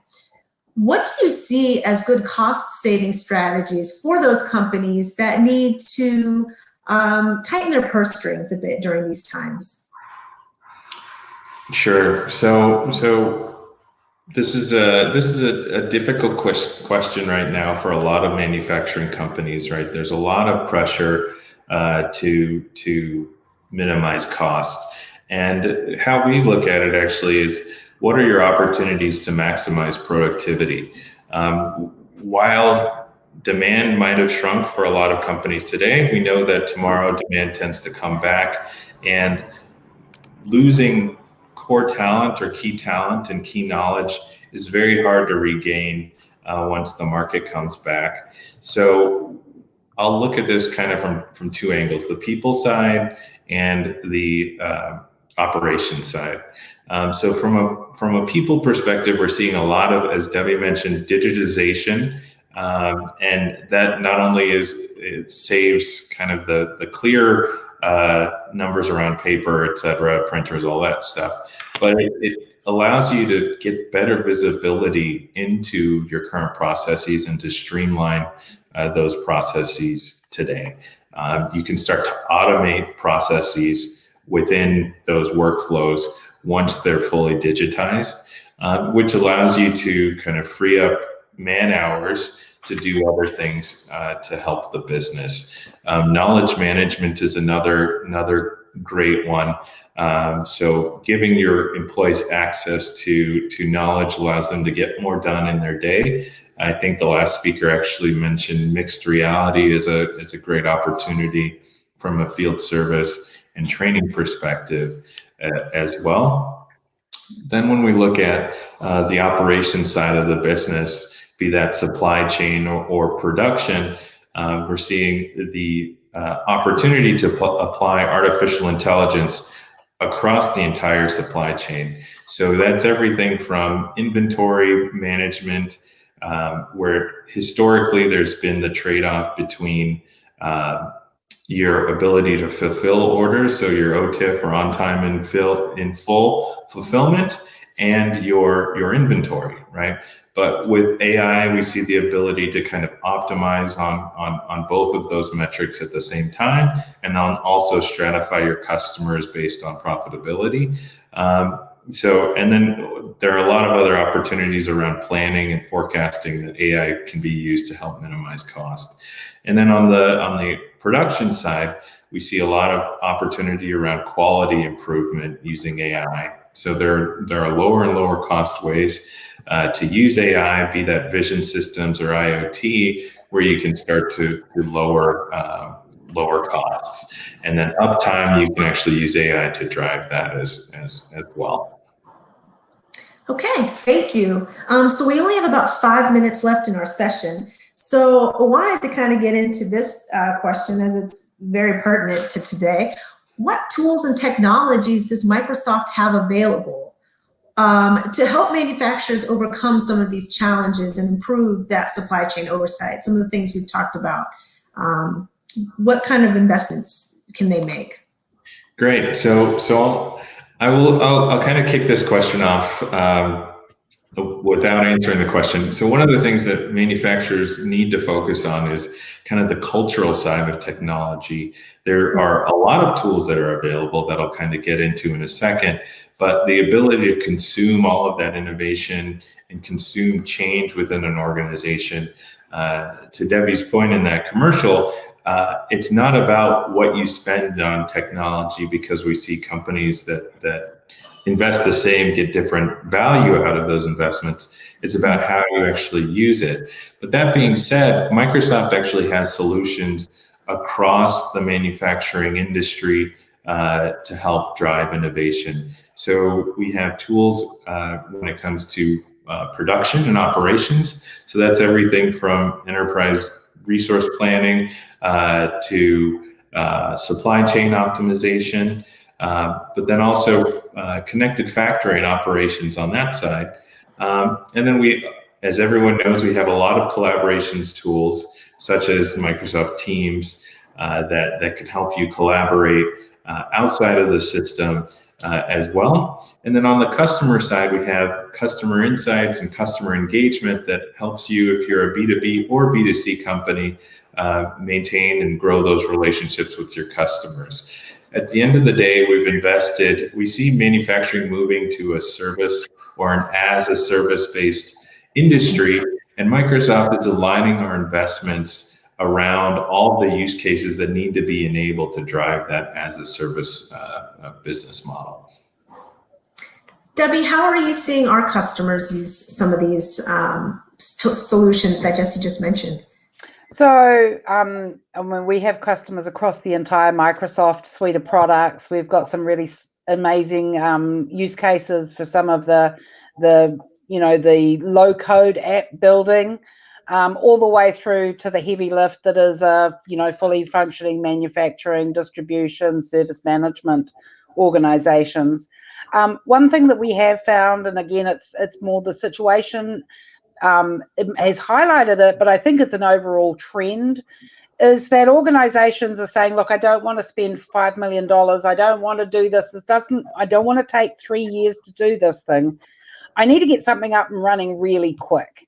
And I think the wonderful thing that's available to our clients who are using Microsoft technologies, as well as anyone who has the ability to leverage these technologies, is able to ask again.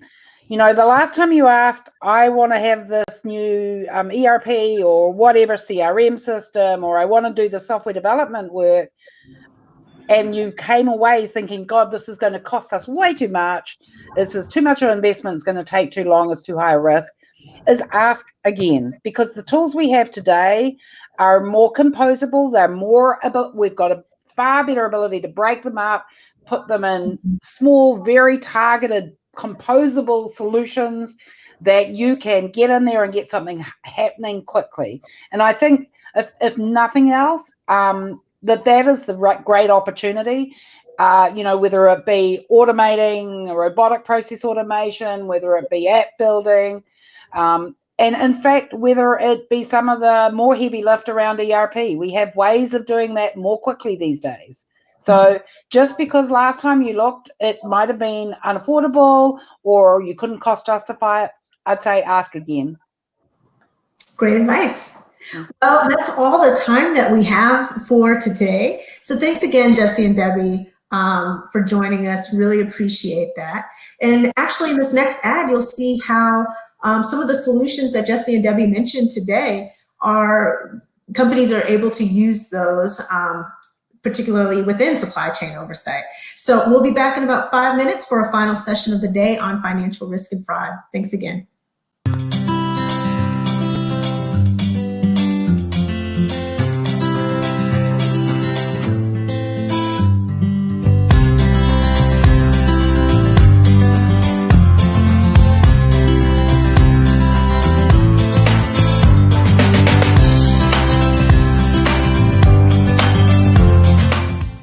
So let's talk about Microsoft Dynamics 365 for supply chain management, and can perhaps share with the audience a little bit about what features are in this app that help manufacturers collaborate with vendors and give them better visibility.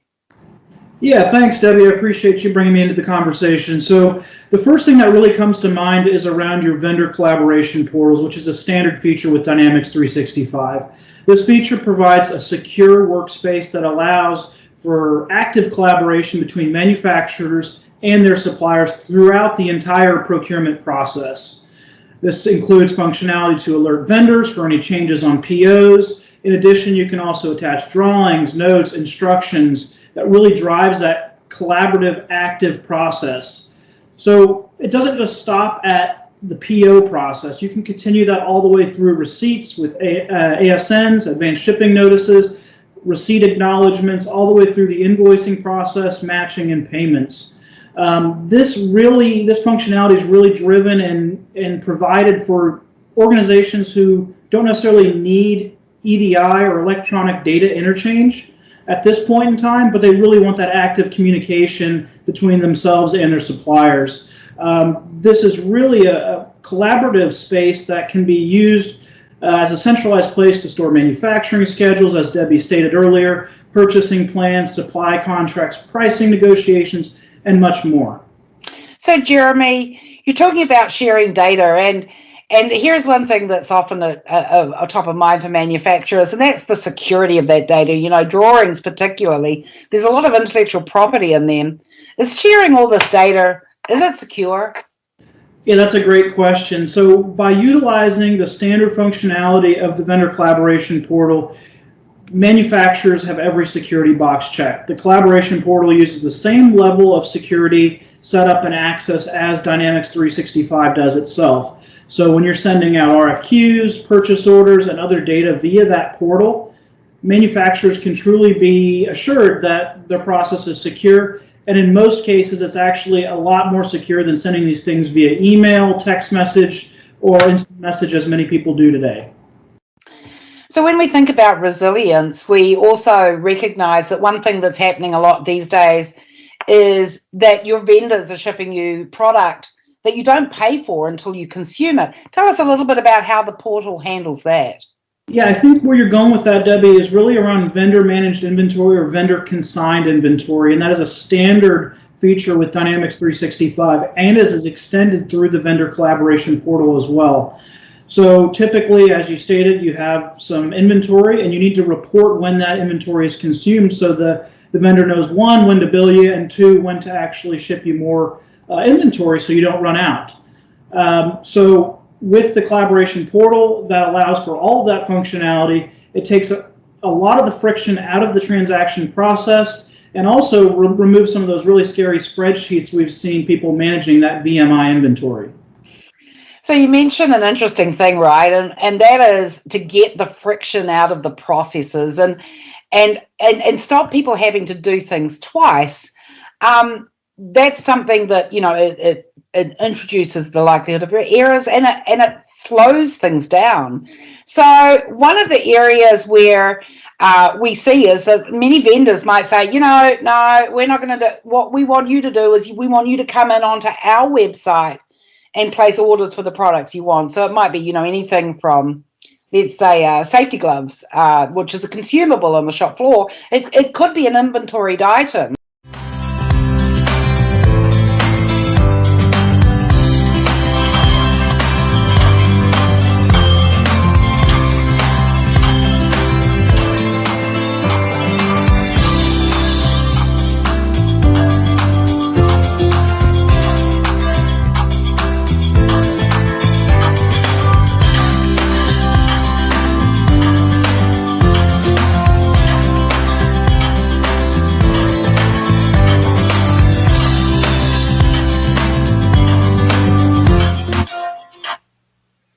Hello and welcome back to the Sickage CFO Manufacturing Conference.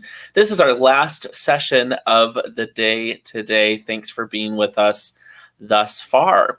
Today, at this session, we're going to talk and dive deeper into something we talked about a little bit earlier, that external risk, cybersecurity, and that external type of fraud, as well as the internal fraud that we see with credit risk and internal employee fraud and such.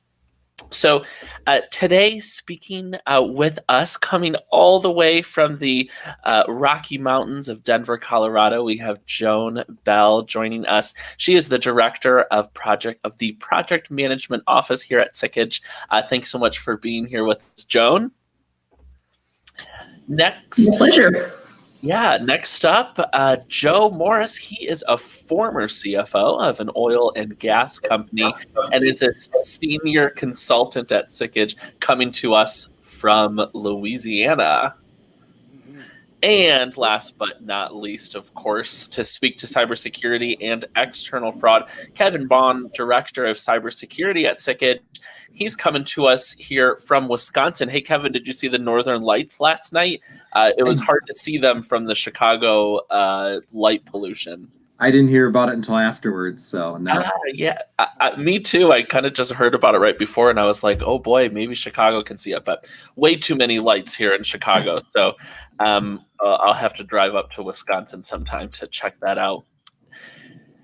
Excellent. Well, thanks so much for being here, everyone, today. Excited to get into this topic that every CFO is dealing with right now, and it's the current financial risk situation that we are going through in the year 2020. Of course, what else could go wrong in 2020? So I want to talk about that a little bit more. And Joe and Joan, I'm going to start with you both. What are you seeing? As of today, December 10th. What are you seeing as the big risk factors right now? Joe, I'll let you take that. You want me to take that one? So, well, obviously, the pandemic is the big one. It just continues to grow legs and continue on to affect all of our businesses. But as most CFOs, CEOs understand that risk is always part of business, running a business. This one's a little more unusual. But risk is always there. What this has done this year is really expose weakness, specifically risk management strategies, business strategies, and overall internal infrastructure. When I say infrastructure, what we have seen a lot of, I personally have seen a lot of, because of just working with clients and just networking with local businesses here in Louisiana, is a lot of fraud. We're just seeing that in many areas, from e-commerce as businesses work to become more visible online through e-commerce transactions. Fraud continues to grow. Additionally, because users are working remote, it exposed the weaknesses in overall infrastructure to be able to manage that security risk. And we've had probably half a dozen very disturbing cases that I personally have seen because of that. And also, criminals and fraudsters are becoming, well, they're not becoming, they're so much more adept than the average user. So a lot of fraud activity.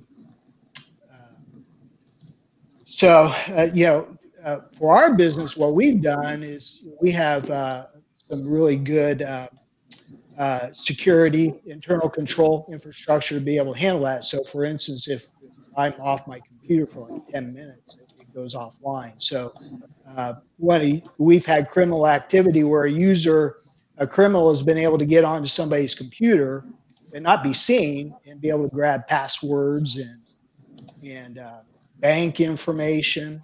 We even had one client where they got all the bank information and sent notices out to customers to send out wires to a different bank account. So anyway, just a lot of fraud activity.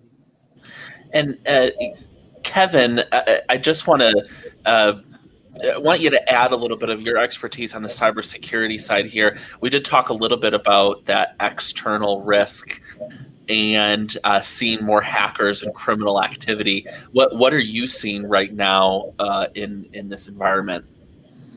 Well, there's two sides to it. We mentioned that kind of account, the fraud where it's leading to send notice to customers for wire transfer different bank accounts. We call that account takeover fraud, and we're seeing a lot of that. Attackers are getting very sophisticated with their phishing attacks.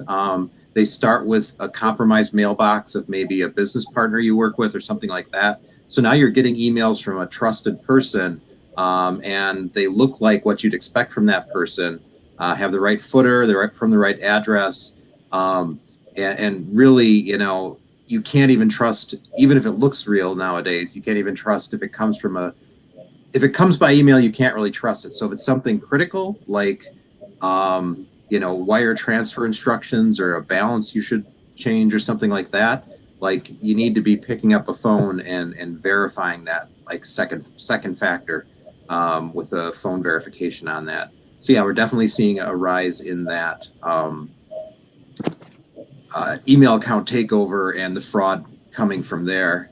But even more than that, the biggest risk we're seeing across the industry, particularly with manufacturers right now, is ransom. There's folks on the call who've been hit with ransomware because we're seeing so many small businesses, manufacturers, every size getting hit with ransomware right now.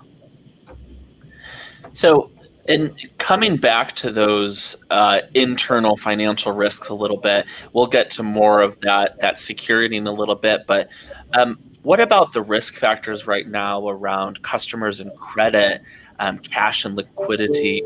What about those types of things? Even supply chain. So what we're seeing, it's been an unusual year for that. I've run into several clients where those gold customers that always paid their bill on time, maybe even before, suddenly they're 30 days overdue and past. And what's been a little unusual is some of those gold customers, it's almost on autopilot. So the invoices go out, customer pays, so they're off the radar. And then what happens is now they're overdue, and the communication has fallen off. So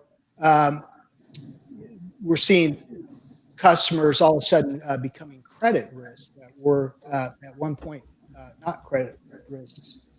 Supply chains have been hit hard.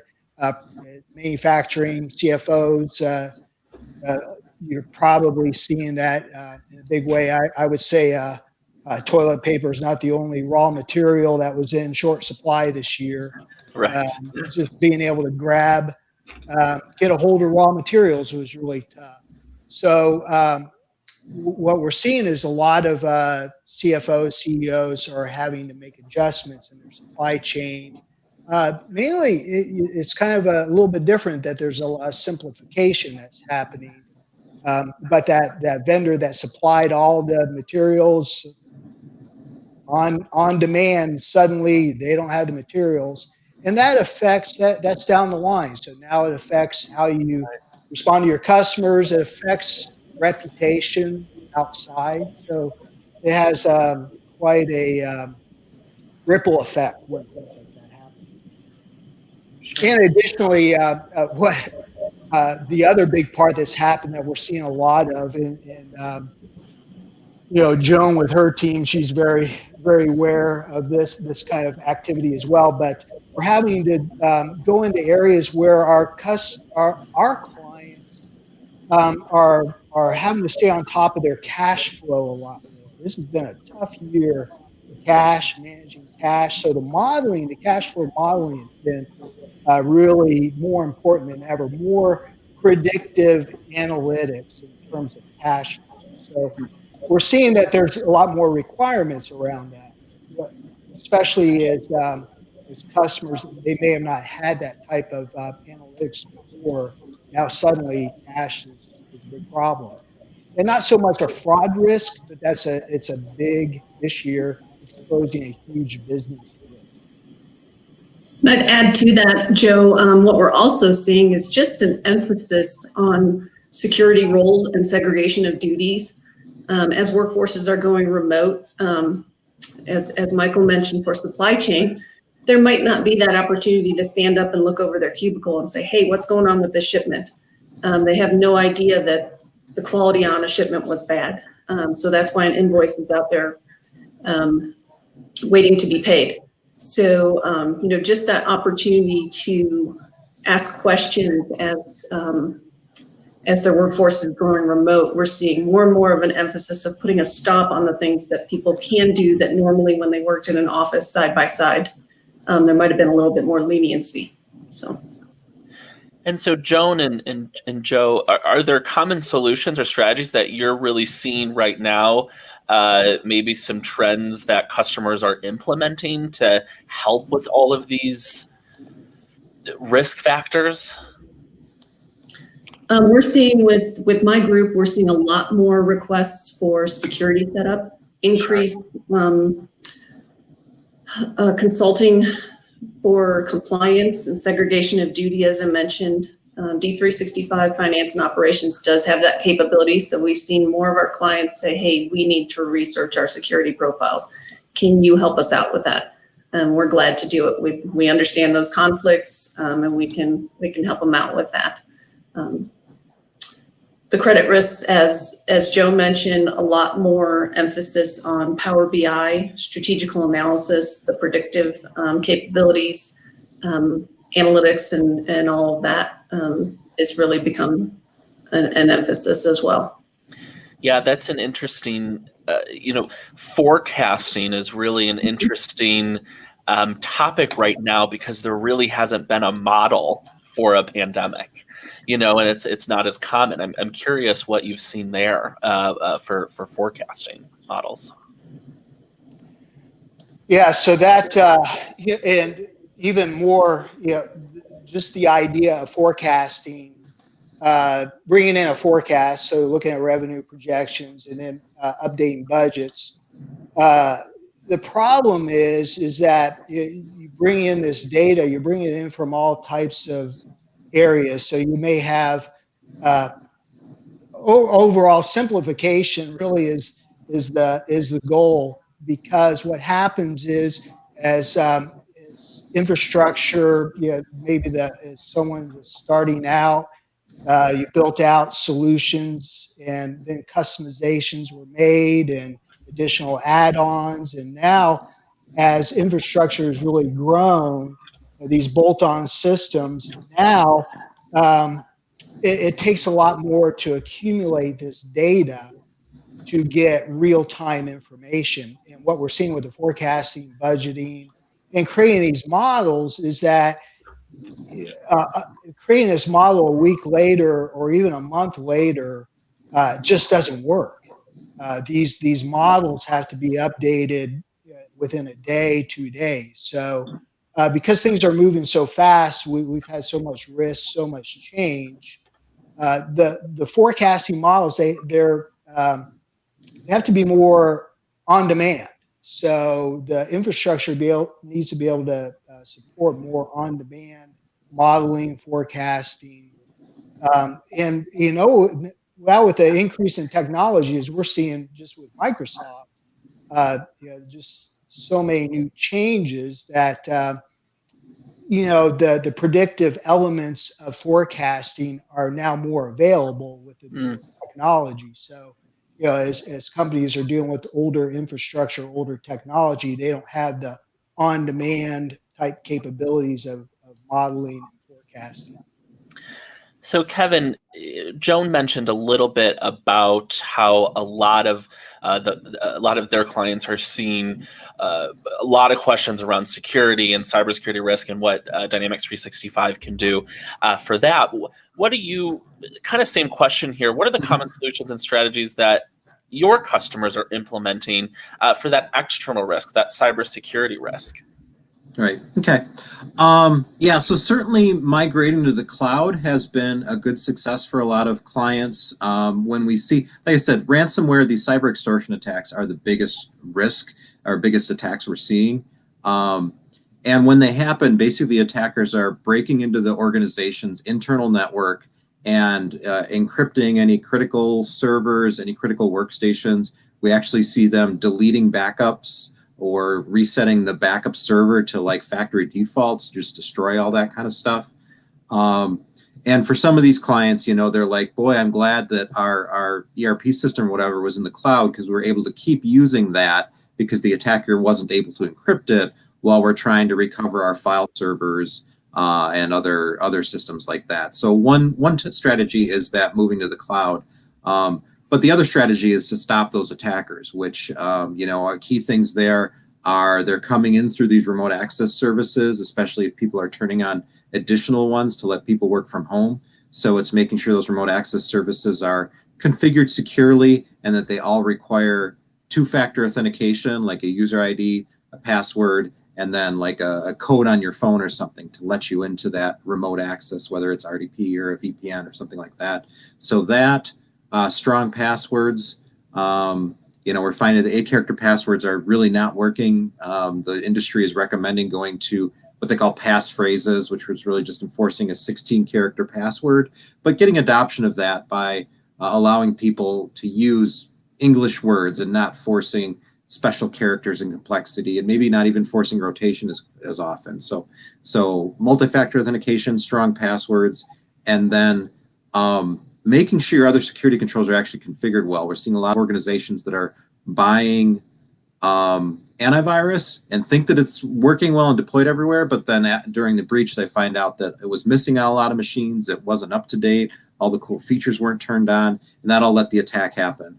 I mentioned backups, making sure your backups are protected from this kind of attacks. So backing up to the cloud, backing up to disks or tape that go offline so an attacker can't delete them. You know, looking at solutions so an attacker who steals all your passwords can't also delete all your backups are probably the key things that everybody regrets after they have one of these ransomware attacks.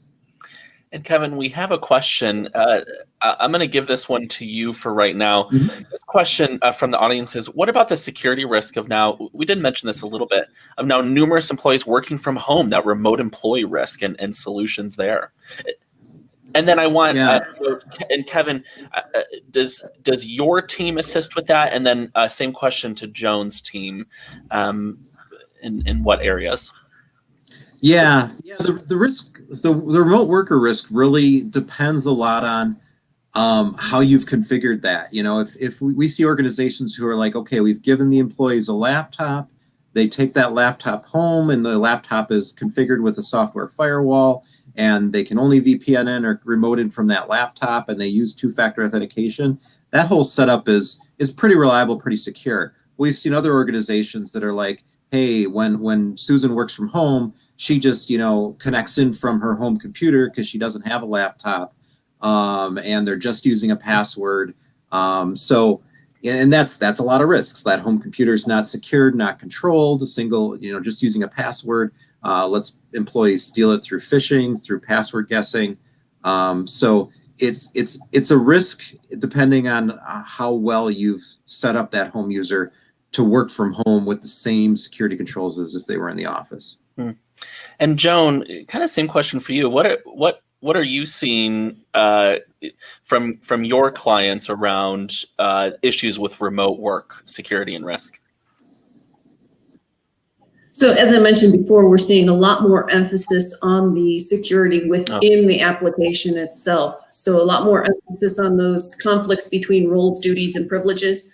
What is the role that they're playing? So for instance, someone in AP previously might have been a backup to the AP manager. So they could enter a purchase order, enter an invoice, and then maybe even pay if they needed to as a backup to the manager, right? We're seeing a big lockdown on those. People are taking the segregation of duties much more seriously.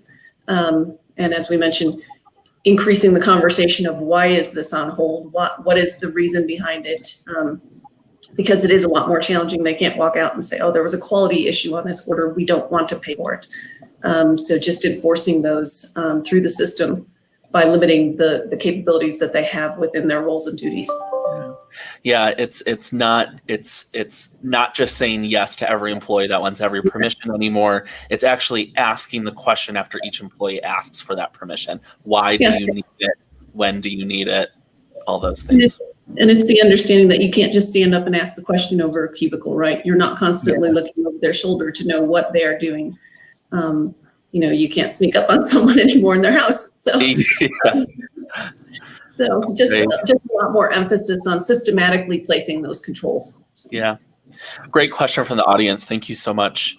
So I want to dive into ERP solutions, and specifically what we're talking about here is Microsoft Dynamics 365 finance and operations. So, what kind of investment is expected to implement these types of risk management strategy? I think that what's going on right now, like we talked about with supply chain management or even with cash and liquidity issues, is there are more companies that are trying to find greater ROI and just less upfront spend on these types of risk management strategies. So if we're not ready to spend millions on these things, what's next for our audience that's here today that might be interested in them?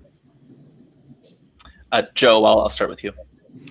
Well, so if you're not ready to spend millions, especially when it comes to risk, it doesn't cost a whole lot to train employees to be aware of risk and elements of risk. So, there's a transition of responsibilities. So, if you're not ready to spend millions, then, simply training employees and security, working, as Joan was saying, security. But, I was listening to the last session, the cost nowadays is not what it used to be. I remember reading an article when I lived in San Diego. The city of San Diego was implementing, I think it was PeopleSoft or something. They were $5 million into it, after 2 years, and they had to already change their partner. And we're just not down that path anymore. A lot of what it takes to implement new technology is so much faster now. And I'm going to throw it over to Joan here because she has done a lot of work in terms of pre-configuring environments in terms of best practice, so that as a customer looks to implement new technology, a lot of those key elements are already pre-configured. It takes it out of the hands of the users, which can take a lot of time in the implementation, and puts it more in the hands of decision makers to be able to now start looking at it from a decision-making standpoint. And actually, the thing is about technology now is that it's so smart, it's so intelligent that the average user probably is not going to be needed in many cases because of machine learning, artificial intelligence. So just the investment is lower, the return is so much quicker now with the latest technology. Joan, if do you want to expand on that? Sure. I think it's actually, as Joe mentioned, it's part of our methodology. We've developed something we call Head Start, where we have actually pre-configured the entire system. Our methodology and our implementation approach all aligns with that. And one of the nice things that we can do is really we have emphasized security straight out of the gate. So when we're going to implement with you, we actually ask you for a list of users and what roles they are playing within the organization. Because what we are doing before they even get their hands on the keyboard is we are setting them up with the appropriate security roles. And our whole approach in doing that was that we didn't want people to get accustomed to having too much liberty within the system. If you start with everyone as a sysadmin, then they get used to, oh, I could do this, and now why can't I? Well, because you shouldn't have in the first place. It really isn't part of your role and responsibility, and we've emphasized that people have specific roles and responsibilities according to the security that's established for their position, and it's up to them to justify to you why they need more.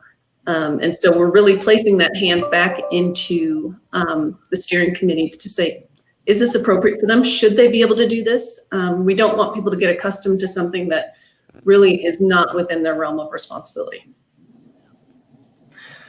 Great. And I think it's great that we have that expertise, especially when we are working with businesses that don't have that dedicated CIO role or CISO role or CSO role, but rather helping businesses make decisions and consulting on those types of roles that they may not have in their company. So I wanted to get costs out of the way a little bit, and I want to dive back into ERP solution, and of course, specifically Microsoft Dynamics 365 finance and operations. So, what are ways that an ERP solution can really help with managing risk and fraud? And Joe, I'm going to start with you. Oh, okay. Yeah. I think we're ready to go. So, I think in terms of, I need a whole lot of time to talk about that. Yeah. I would just boil it down to just automation, a lot of predictive analytics, real-time predictive analytics, and more than ever, because things are just changing so rapidly, an up-to-date ERP solution where, as Kevin was talking about, in the cloud, protected. Microsoft manages your updates for you, so you're not, bringing down the system and having 10 guys do an upgrade over the weekend, which I've been a part of. I've actually, way back in my early days, have done that. But now it's real-time predictive analytics, and the cost savings of having, as Joan was talking about in terms of security, having that all in place, set up, ready to go, is a huge cost savings. But also just in terms of managing risk, when you have the security in place, you have the up-to-date information.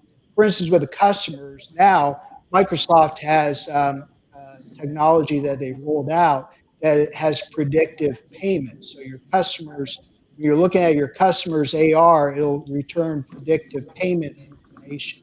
That's really where technology is going. It's moving ahead to this predictive machine learning type element. And as we look at our smartphones and everything else, we know that's the route it's going. With everything, we worked with Facebook. We know the machine learning is a big part of it. So.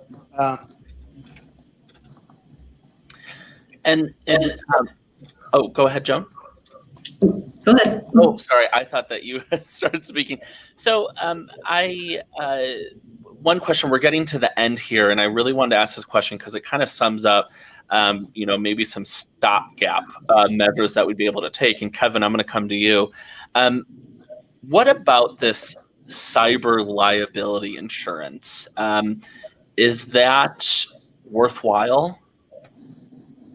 Yeah, from my perspective, it definitely is. When someone has one of these ransomware breaches or any kind of security incident, the costs start stacking up very quickly between having an investigation to figure out how they got in, between stopping and repairing, between pulling in, one of the things we're seeing these attackers do is, in addition to encrypting your data, they are also posting at what they call malware shaming sites.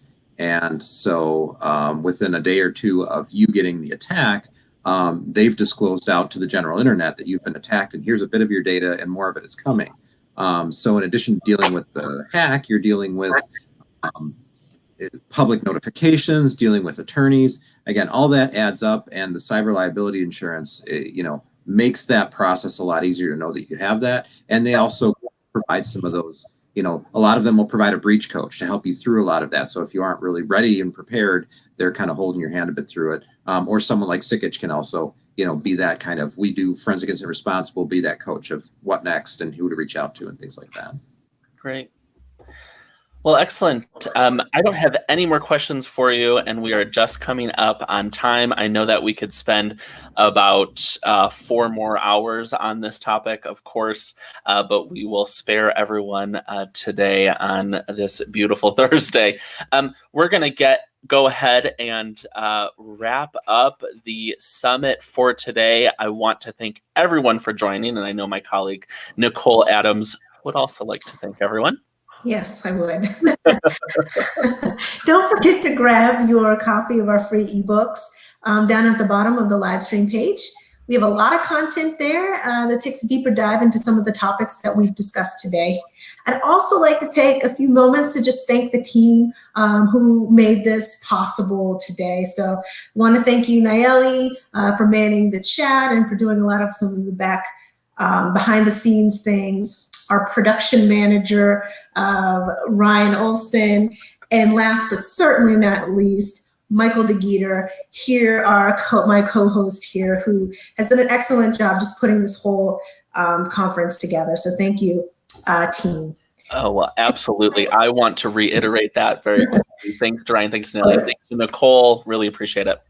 So if you liked what you've seen here so far, you can join us on our LinkedIn Lives every Tuesday and Thursday at 2:30 Central Time for short expert-led discussions on relevant technology topics. Yeah, and if you have any further questions or would like to get set up with an account executive here at Sikich to talk a little bit more about your business transformation strategies at your company, please feel free to reach back out in that email. Find any of us on LinkedIn, or and we'll have the recording as well as a survey to fill out in that follow-up email, and on that survey will be a spot that you can also add in that you'd like to be contacted, and we're glad to reach out there. We'll get that recording and that email out to you within the next couple of days when that is ready. And thanks everyone for being here. I think that's a wrap, right, Nicole? That's a wrap. Thank you again for being here. Thank you to all our panelists. And we look forward to convening again in the future. Hopefully in person one day. Yes. Thanks, everyone. We will see you all next time. Bye. Thank you. Bye.